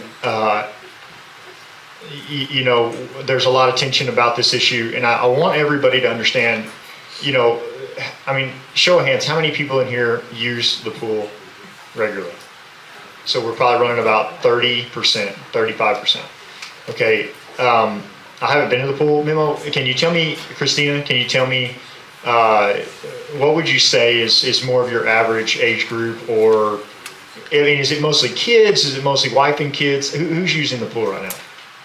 Mainly families. Families? Yeah, Okay. I would say. So these decisions are not fun, and they're not decisions that any of us want to make, and we don't take them lightly. And I think everybody needs to really understand that, because it's easy to sit out there, and I know that because I was just out there. It's easy to sit out there and throw rocks at us, but we really think about these decisions and try to make the best that we can, decisions that we can make. I'm going to go against Randy saying that this can last for 2 weeks. I'm not willing to do that. And I'm not willing to even do a week. And I did a bunch of research on this. There is some issues that could arise from this. I think they can mostly be mitigated, but I do not agree they can be mitigated past. I'm not willing to go past 4 days. I wrote down the dates here. July 1st is Saturday. When is the fireworks show? The 4th. Okay. And that's even if we can have it currently right now, we're probably not going to have it. But we're planning on having a bunch of people here, probably till the 4th or something like Or that. on Saturday, there's going to be vendors Okay. and food. at So the pool. I am for filling, and this will just further discussion on not making a motion. I'm for filling the pool starting on Friday, and filling the pool into Saturday to where it can be used at Saturday morning upon opening, and extending that through Sunday, Monday, and Tuesday. Tuesday is July 4th. I'm only comfortable 4 days, and only comfortable with the fact that Randy has said that he will, quote unquote, shock it, put chlorine in it, and that they will monitor it. And then upon 4th of July, that Tuesday, it would close down at the end of the day. And then I don't know how long it takes. It's not very long. It's probably not more than 48 hours for the chlorine to dissipate. It would be measured. They have chlorine. He used the word. Well, we're going to call it a chlorine gauge. But they have gauges to measure to make sure there is no chlorine present in the water before it's discharged into the creek, which would essentially make it pure groundwater. That's where I'm at as a board member, so we can kind of discuss that. I'm good with that. Okay, well then I'll make a motion that we open up the pool effective Friday, and then we close it on Tuesday afternoon on 4th of July. And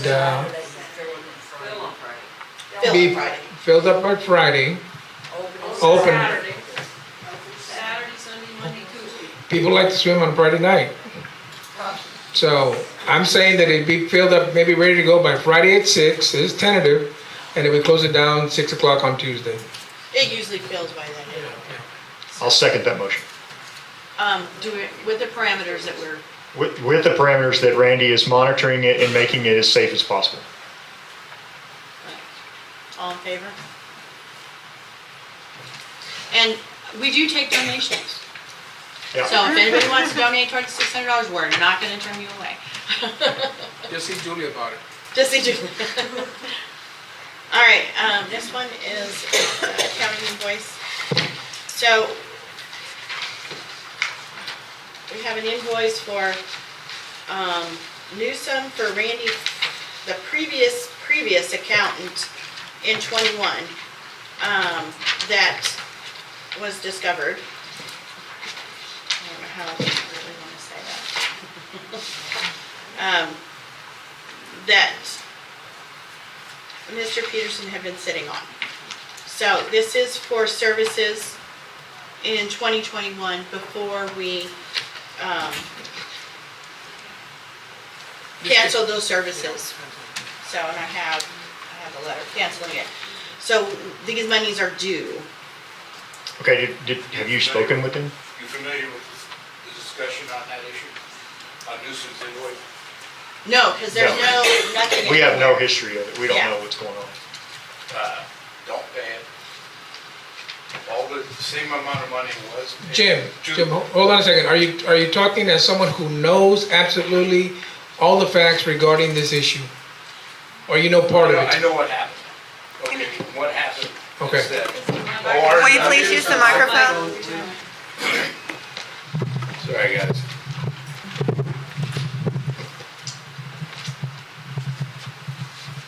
OR&W was the auditor. Newsom was supposed to be the accountant. They sent Randy Galloway, who was an accounting clerk, to do the financial statements. The financial statements were forever a mess, absolute mess. You paid a fortune for nothing, paying him about $20,000 a year. Newsom is a CPA, was her firm, and she should have been supervising Randy. She was not. And so Jerry at OR&W had to do all the accounting work, which was just it's a violation of accounting policy. Not just a violation, but a legal issue, that the auditor cannot do the accounting work. And Teresa at OR&W, who took over from Jerry, had to do all this accounting work.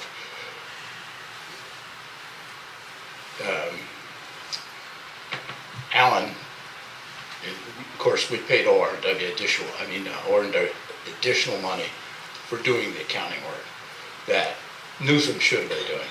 So Alan refused to pay the bill and said, "Go ahead and sue me, and we'll take it. Be glad to go to court with you." Please don't pay that bill. You do not owe them that money. And if we have to call in the people from OR&W to testify to the fact that the financials were a mess and that they had to do the accounting work, then let's do that. Okay, thank you for that insight. Okay, so we see further steps on this. Yes, because there is no documentation of that conversation, there's no emails. So yeah, obviously, because this is call for payment? almost, I'm sorry, Did they ask for payment? yes. So, this is almost a $9,000 bill. And the only documentation, emails that I've scoured through is just the letter that was sent to them requesting to sever our relationship with them, and that we had not received an invoice for at least 10 months, and then an invoice came. So we will definitely have to research it then, because, yeah, Did the that's invoice not come- documented anywhere. Did the invoice come after Mr. Peterson left? It came in May, I think. So I don't know if it was before or after, because we found it after, so. And he hadn't, and the board has had no knowledge of that. If that was for 21, Is that the day we got it then? no, it came before that. So, okay, so that's something we have to look into. So, we'll just table that.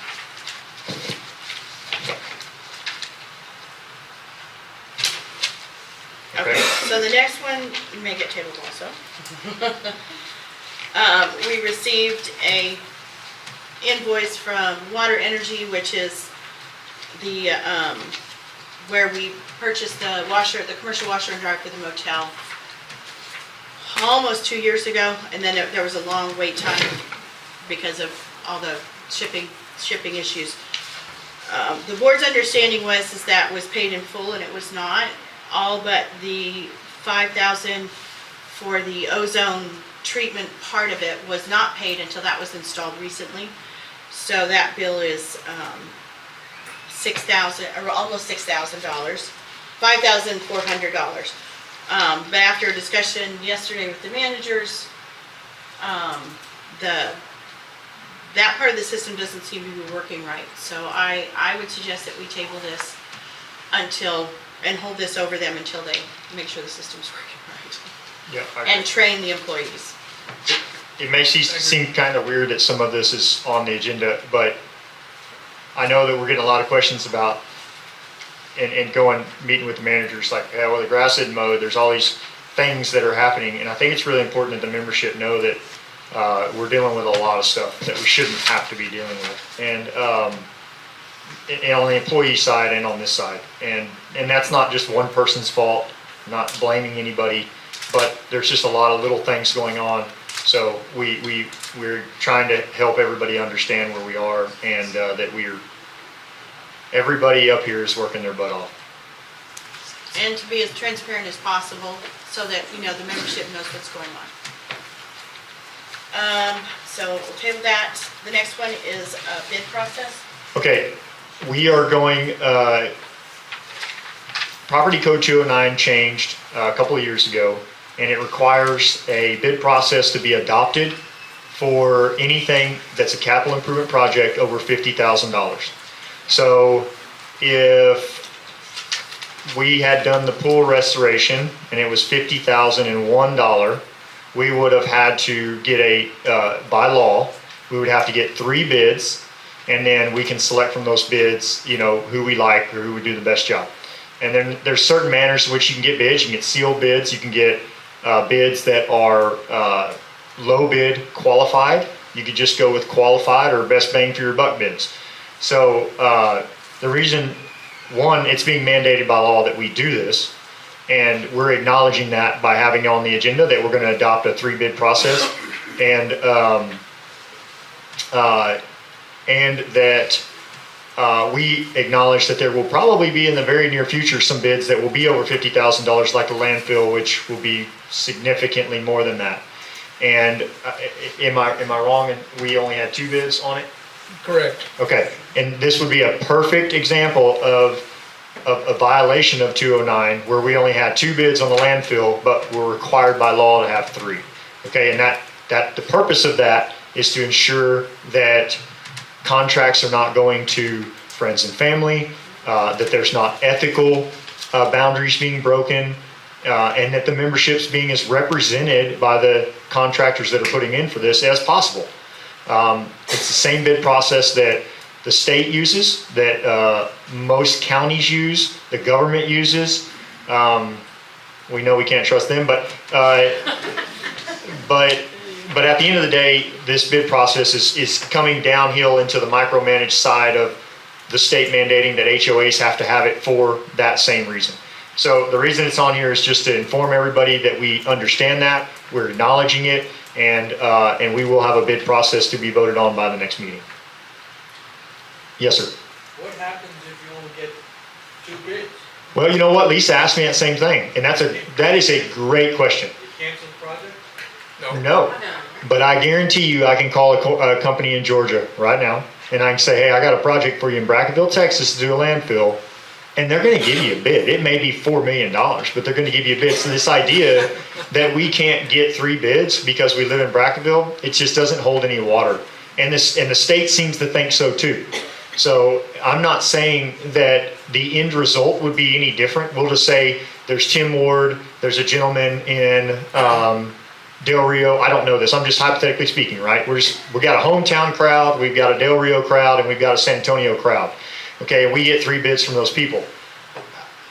I mean, obviously, San Antonio guy's probably not gonna be the lowest. You know, there's a high probability of that, but it still does not diminish our obligation that the state's asking us to meet, which is to find 3 bids.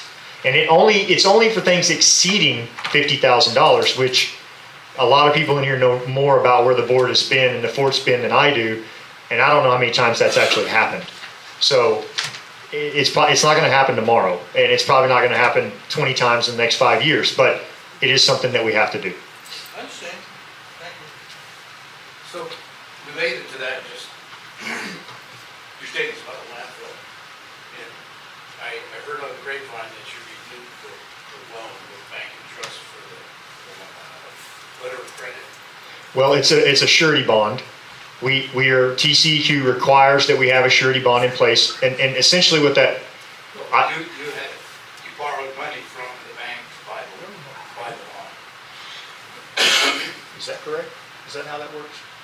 Okay, my understanding of the surety bond, and there's probably people that I don't know much about this. My understanding is that if we defaulted on the landfill, if we had a problem per se, we had a leak, say the dozer flipped over, diesel got all over the place, oil went everywhere, and we had some kind of major catastrophe that TCEQ came in and said, hey guys, y'all gotta clean this up. Well, because we're an HOA and we're nonprofit, they don't know whether we can be assured to have $150,000 to clean that mess up. So it's an insurance policy to say, you have the money to fix most problems or accidents in the event that something happens, and we're assuring that that would happen with that policy. That's my understanding. I could be completely wrong. No, that was very good, very close. Where did you sign the document? Was it over it? No, we're still in the process. We have not. So Lisa can probably give you. Who's selling you the bond? Well, okay, this is what we're going off. We found out that Mr. Peterson canceled the bond. TCEQ requires the bond. So we're working with Bank and Trust, who was You are working previous. with Bank and Trust. Yes. So what you're gonna do, and you can look at the permit file for the landfill if you like, you see that you're borrowing money to buy the letter of credit from the bank, which is one of the forms that the state will accept. So you're incurring a liability. And interesting, in the accounting perspective, is that loan has never appeared on the financial statements. Okay. You're over my head. But not the president's. So what you're saying I'm is when we were, I'm trying to understand that. Sorry. so what you were saying is when we were paying the bond previously, we were borrowing the money. Yes, you were paid 7% Okay, interest. and the person in charge of the P&Ls and everything else failed to put in that liability into the paperwork, correct? Correct. So that person, who's no longer here, failed to do that, Who are you referring to? the former GM. It's not Bond's been around Not for the years. county. Huh? Bond's been around for years. Okay, well, but he's just saying that it wasn't on the paperwork on the P&L. It's not been shown on the paperwork. Well, then, because we'll start putting it in the paperwork. I appreciate that information. It's a letter of credit, letter of surety, and we are only charged interest and stuff on it if we actually have to use the bond. It's a note there. It And just with sits the there. note, we buy the letter of credit. Letter of credit goes to the state. With the note, But we and have the never letter of paid credit interest on it. should be on the balance sheet. And it's never been on. And it far dates. Go and talk to the I bank. entered- All right, we'll talk to the bank. Okay. And they'll give Yeah, you- we're not finished with the process. I have a meeting with the accountant and, to make sure that, and I'll meet with the bank. Who, did the state contact you about the bond? How did I, you find out about the bond?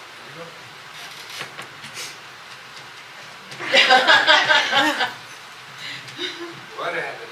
She notified us. Well, I notified them because, it was something that I wasn't sure if it was correct or not. So I asked about it, and yes, we are supposed to have it, and it was canceled. So we are in the process of working on getting it back.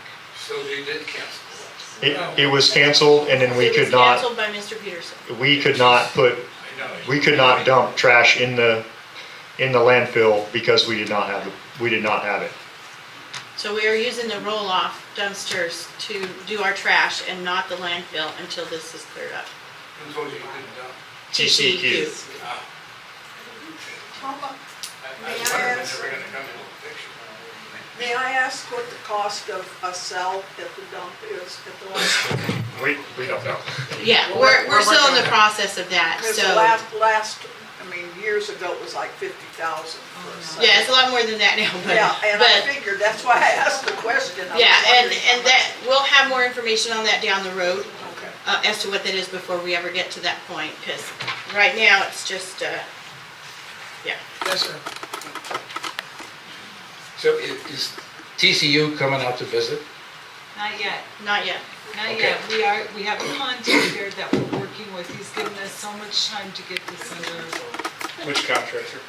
I don't know his name. Sherry's been. Oh, Sherry's Sherry's got the contact name, but we do have contact there that we're Okay. working with. That letter of credit covers 2 disturbed acres, as you were talking about.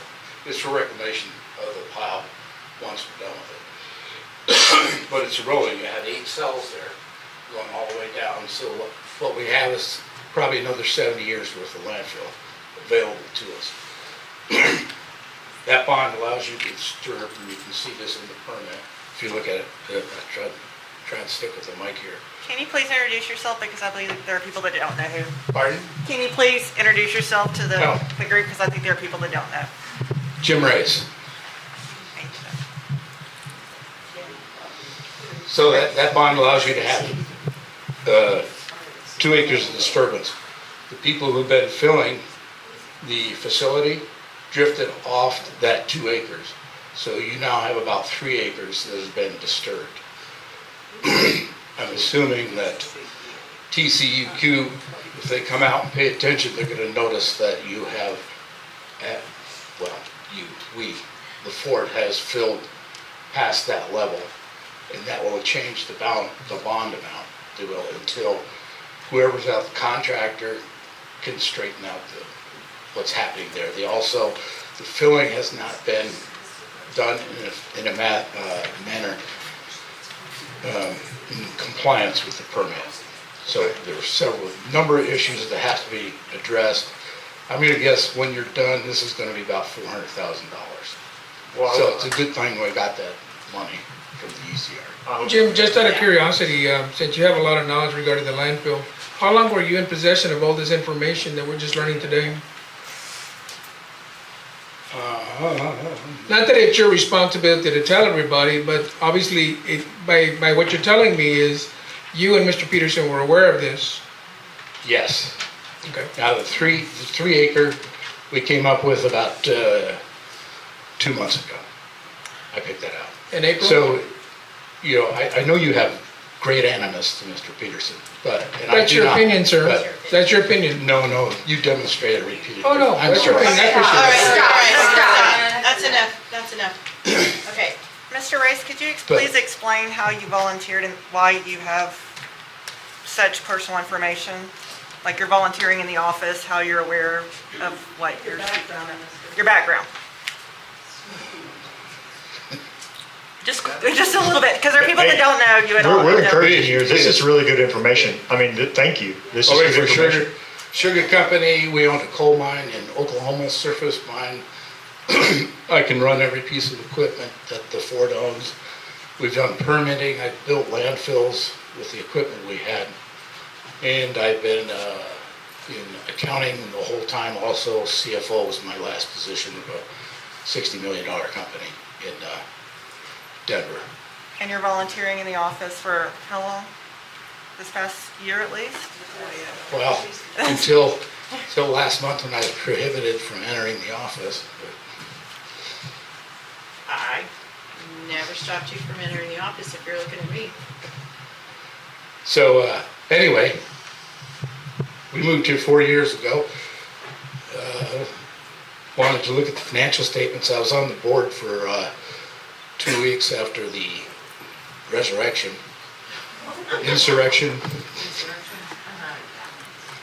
And at that time, I got a chance to look at the financial statements, and I asked for the audited financial statements when we moved here, and there were none. The last one was over 2 years old. So what's going on here? So my accounting background, I started looking into it when they wouldn't. I was not allowed to look at the financials in the accounting system. No, you're not allowed to do that. So I got on the board, and when I was on the board, I got to look at the financial system, and I saw what a mess it was. So that started me on a crusade for 3.5 years trying to get the financial committee started, because the board did not want to hear about the financial committee, and the general manager did not want to hear either. And I couldn't get through to them on the errors that Randy was making on the financials. And finally, when I got here, one of the first things I noticed was that you had about 700,000 in receivables. I know we're getting technical here. That means that the people paying their assessments, both the memberships and the residential, were not paying them for 9 months. I said, this doesn't look right.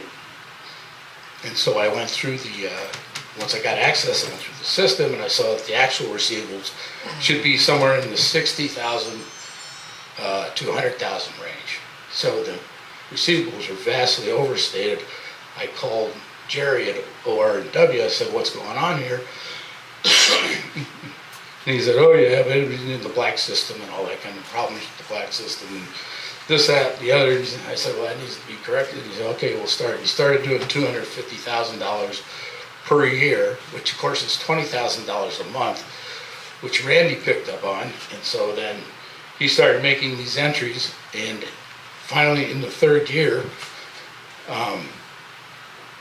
he needed to cut back to $10,000, but he didn't know what he was doing, so he was charging $20,000 per month in bad debt.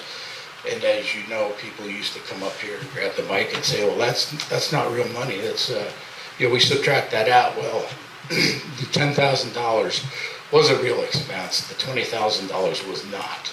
So $10,000 was a mistake. I pointed that out to Alan, and Alan thought he was an accounting expert, and he wasn't. And so finally I said, well, I'll just wait. This is when this hits the point. It hit the breaking point when the accounts receivable went negative.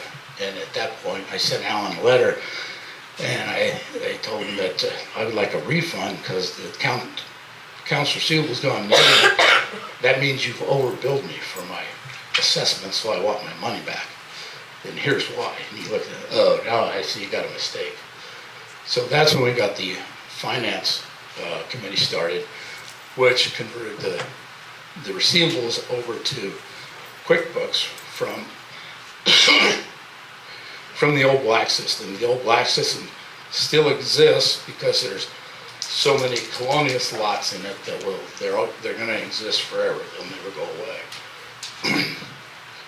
Then we went into active conversion of the accounting system, and of course we ended up out on the East Coast, and our daughter-in-law died, and so then what became a basic trip turned into a long trip, and the only thing I couldn't make contact with the folks back here, so I asked Chris to help me with the project, because there was about 3,000 customers and assessments and memberships that needed to be converted into the QuickBooks system. And so we started working on that, and it took us about 2 months to get it completed. Fortunately, I had Chris with me, because for every entry that I was making, this was all clerical entries that had to be made. She was making 3 to every one that I made. But we now have our receivable system fully converted over into QuickBooks Online. And one of the good things about that is the productivity increase over the black system. The black system is a software piece from the turn of the century. You know, Okay, I think we're kind of getting off. I'm coming back. I'm coming, circling around on you. Because I've lost where we're supposed to be now. We're to the point where we got a productivity increase, substantial productivity increase, particularly in the payment receipt side, because QuickBooks applies the payments automatically, whereas each time the black system, you had to go into each one of the separate accounts and apply it. The net result, unfortunately, we lost a good person. Allison quit, whatever reason, and she's working for Todd Tate now. But the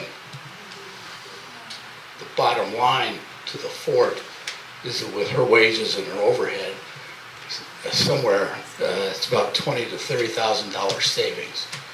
And without her present there, everything is still running smoothly in the receivables part of the accounting system. So the cost, if I was billing you for what we did in that period, about 6 months, would be $30,000 donation to the fort. Additionally, there's about a $30,000 savings each year because it's going to take one less employee now to run the accounting system.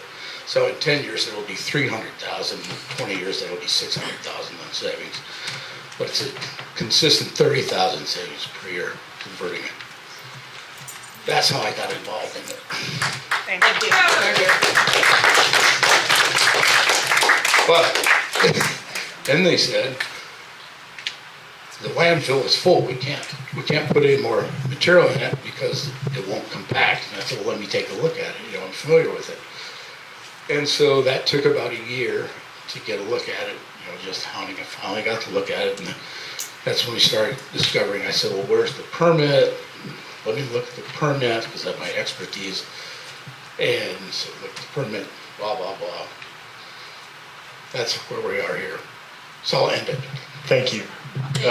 That's a lot more information than we've ever gotten. So thank you for your service and your volunteering. Thank you.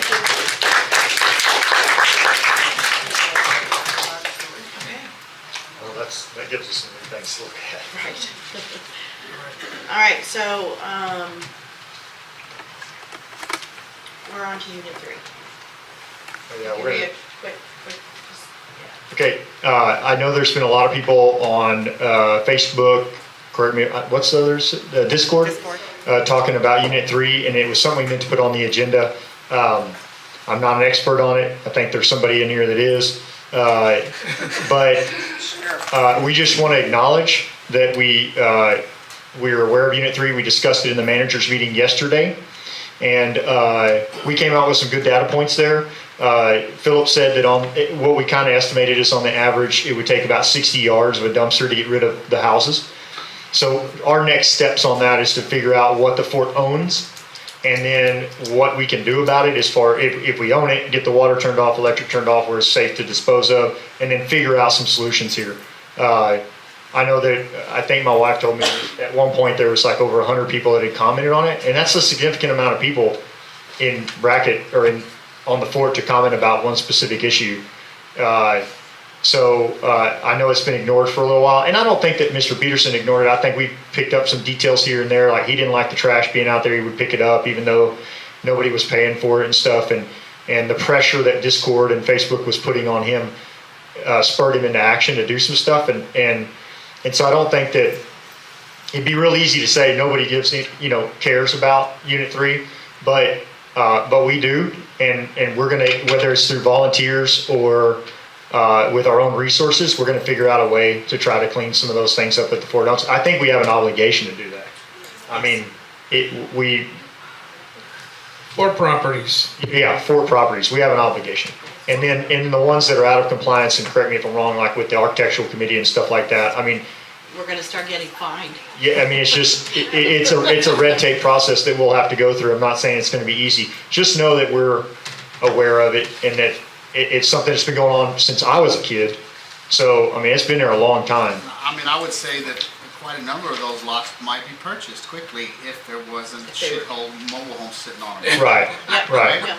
Yep. So You're absolutely we didn't put it on the agenda, but we just wanted to talk about it as far as, we have talked with the managers about what we think it'll take resource-wise, and that we're working through some steps to try to figure it out. Very good, thank you. Okay? All right. Yes.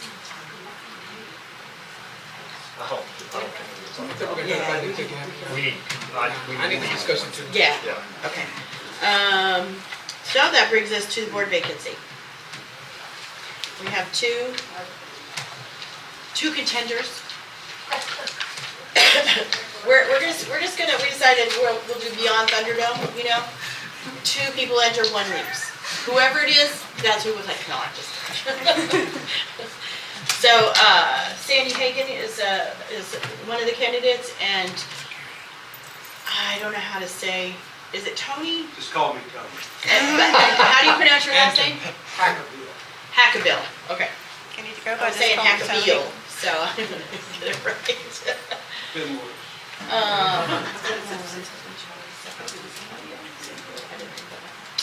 Yeah, I didn't think about that. Do either of y'all want to go over your work history? You rather not?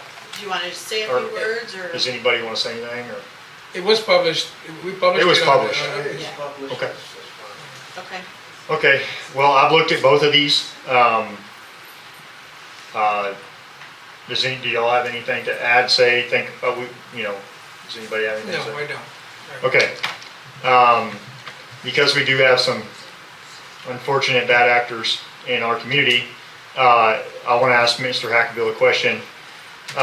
Did I or anybody on this board invite you, call you, have any communications with you whatsoever to put your resume in for a board member?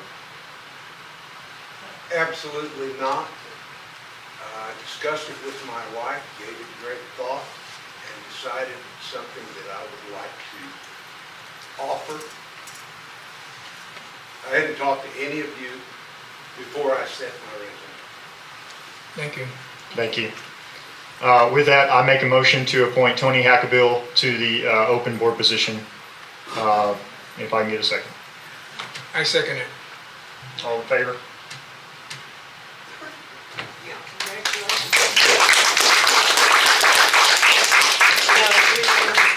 Should I make a comment now? You get this. So those of you that don't know me, I am Tony Hackerbill. My wife and I own a property in Unit 1.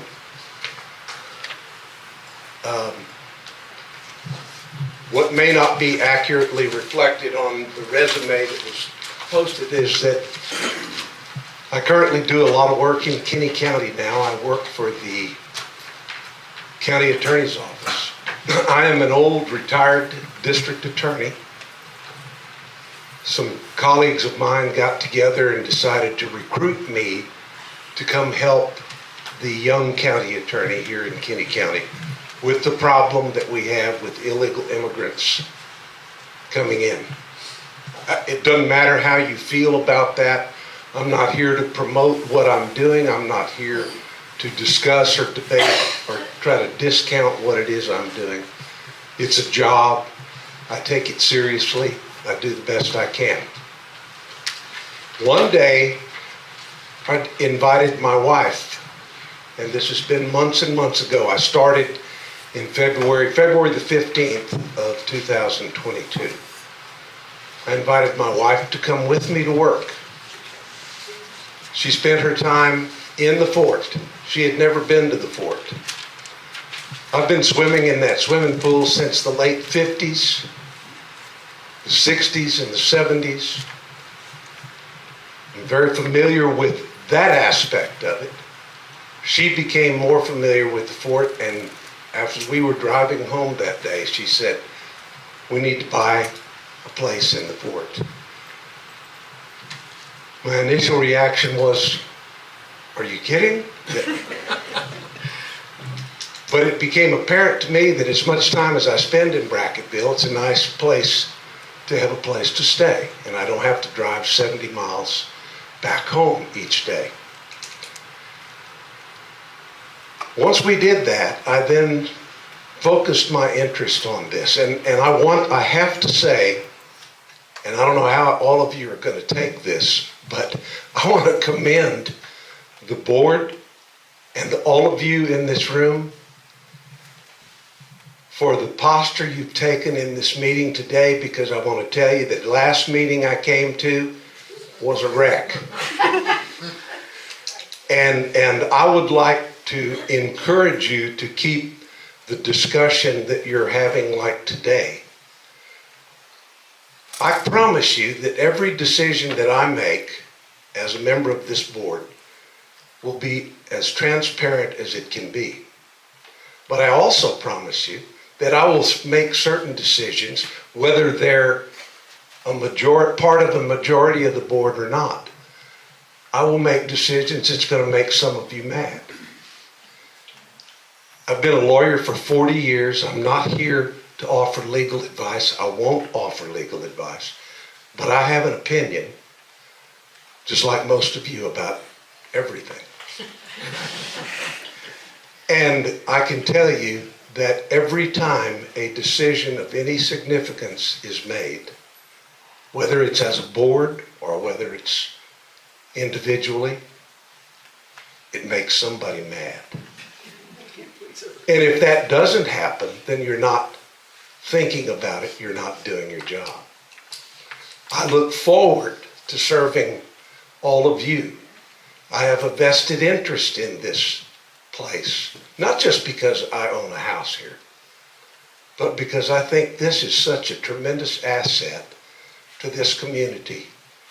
There are ways to improve that don't step on toes. It's going to always step on a few toes.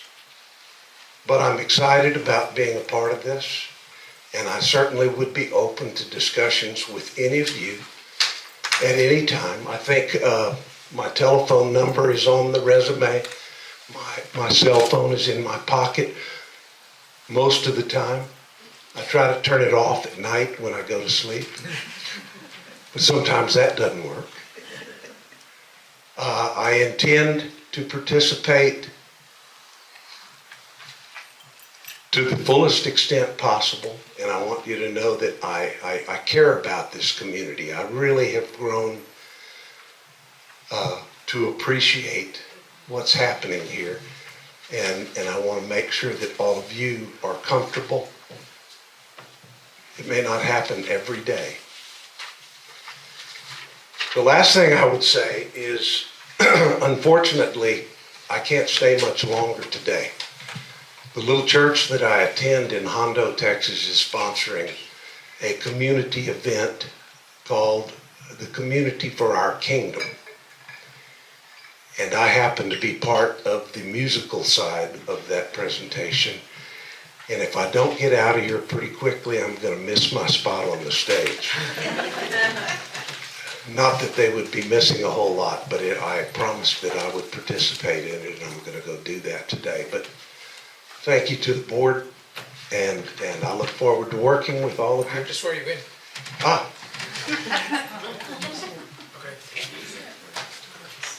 You don't have to sing while you're swearing. No, Please. I need to stop talking so I can sing later. We might find further volunteer opportunities if you sing. I know you're used to taking notes, so just follow me. Remember, I am signature. I, I, Tony Hackabill, do solemnly swear do solemnly swear that I will uphold and support that I will uphold and support the declarations of protective restrictions, the declarations of protective restrictions, bylaws and regulations bylaws and regulations governing the administration of Fort Clark Springs. governing the administration of Fort Clark Springs. I further swear I further swear that I will represent the interests that I will represent the interests of the membership of the membership to the best of my ability. to the best of my ability. So help me God. So help me God. Congratulations. Thank you very much.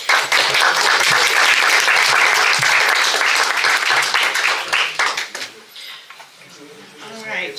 Can I ask a question? Yes, ma'am? We have another seat, Yes. and this was advertised in dispatch for 3 weeks? For this seat? Yeah. Yes. And how many people applied? 2. And we have another seat in a second person here, so why aren't we dealing with it? Well, for one, it's a completely, different term. It's only 8 months. Let her finish, please. And the process that we used for the one vacancy was fair. So I don't see any reason why we don't use the same process for the second vacancy, because there may be more people that might be willing to do 8 months. So we opened it back up. I mean, Linda, would you agree that the process to appoint Chris Race was agreeable, and that the process for this was agreeable, was fair? Yes. So then how would it be fair for you to resign on Sunday? Did it close on Monday? Sunday she resigned. No, Monday, did it close? Yes. Okay, and that there was one day for a new board seat to be open, one day. Well, But I don't think that's the point. The point is you had two people who applied. Well, that's the point that you would like to make, and you've lost that right, you're not on the board. So. I have a right as a member to ask the question. Sure, Mr. and I'm trying to answer. Okay. There was a 3-week process to appoint a board member for this position. There was a 3-week process or so to appoint Chris Race to her position. We can agree that that was fair. So there needs to be another 3-week process, which does not prohibit Sandy from putting in for that as well. But the fact that there's members out there, and I'm on a 3-year term, and it's daunting at the moment, the thought that there's members out there from another fairness perspective that might say, you know what, I can do 7 meetings. I can do anything for 7 meetings, is a whole entirely different dynamic than saying I got to do 36. So if it's not fair from the perspective of, well, I don't agree with 3 weeks, but I agree, then we should be able to agree that there might be more people that would be wanting to do it for 7 meetings. And that there's membership. I can guarantee you that there are membership that did not apply because they did not want to do it for a year and 8 months. But the idea that 7 months might be much more palatable for other members of the board. And that is fair to the membership.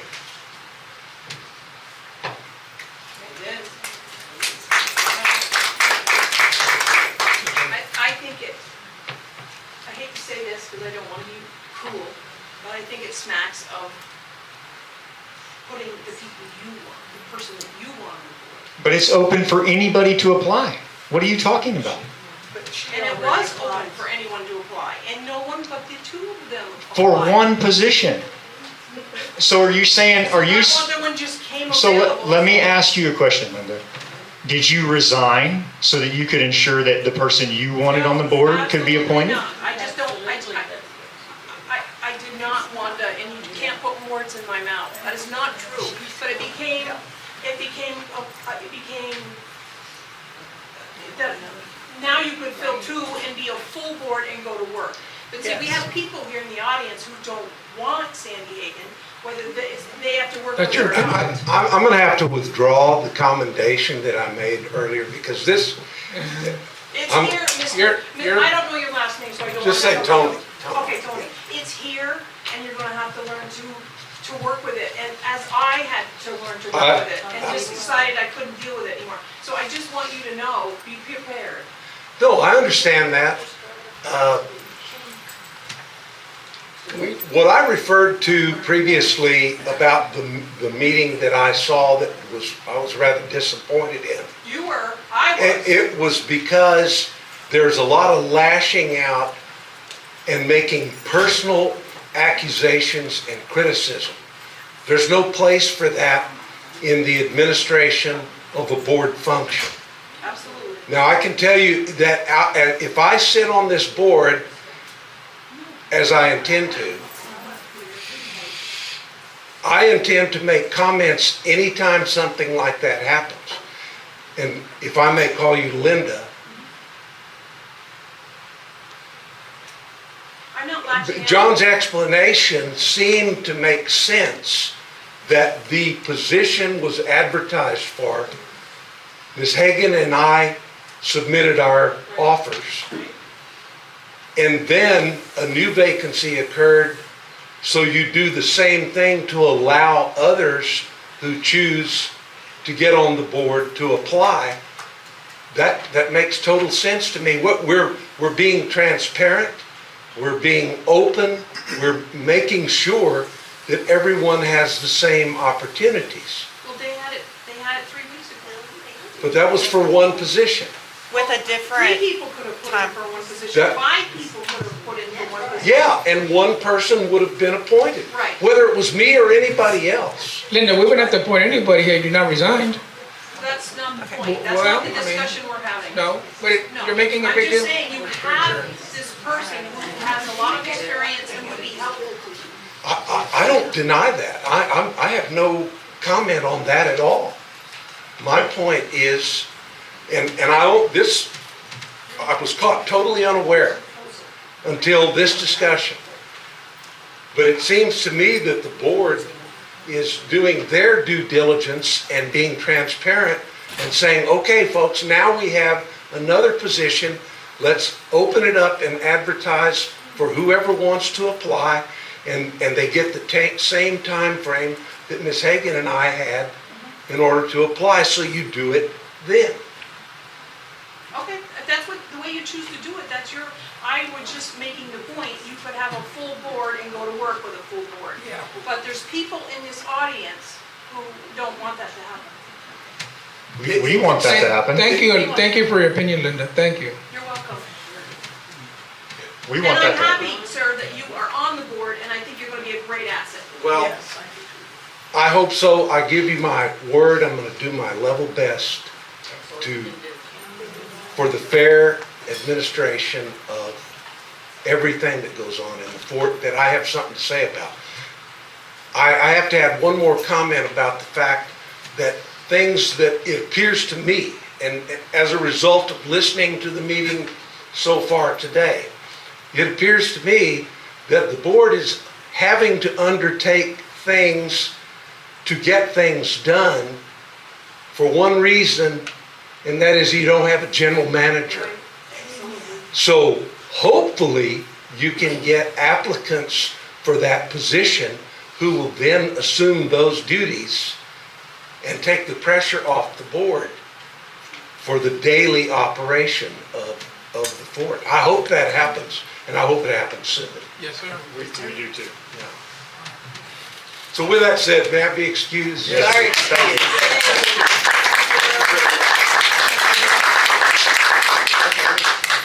Announcements, July 1st, vendors at the pool. Recycle will be closed on that Saturday, and July 4th, fireworks, weather permitting. Is there any other announcements? St. Mary Magdalene's gonna have a chicken plate sale on Sunday at noon. Everyone's welcome to come buy a plate for $10. Chicken and all the fixings. Tomorrow at St. Mary Magdalene Church. Thank you. Do you have an announcement? I apologize, I kind of came here late, but I have a Well, we can, It's not an announcement. well, yeah, if we can hold that, we really need to adjourn. You can say Some things that I discussed with Mr. Peterson that the membership would probably want to know. Well, he's not here anymore, so it doesn't Well, matter. of course, but Well, I it's think- pertinent to the membership. I mean, Well, we can't do that. It needs to come in an email, we can address it Yeah. as a member concern, or. If it comes in an email, so that we can address it as a member concern, it's not and discuss it at the- but I think you guys should know that the 40th year of the golf course is getting ready to come up. And I was working with him on it to get it rededicated to the PGA, because my grandfather was a PGA pro, and he said, look at myself. I'll tell you what, let's just adjourn and come up here and have a 5-minute conversation with us, and we'll go into executive session. All right, it's 11:33, and we are adjourned to executive session. Thank you, everybody, for coming today. All right, it is, I don't have my phone, 3:25. 3:35. 3:35, and we are back from executive session, so I gotta write that down. All right, we are voting. Does somebody have a motion for the superintendent? You interviewed, did you make a motion? I make a motion to appoint Max Wilson to be the new golf superintendent on a 1099 basis. I second the motion. All in favor? Unanimous. And next, the regular meeting is July 15th, 2023, right here in the boardroom. We are adjourned. What time is it? 3:36? 3:36. Can you come here?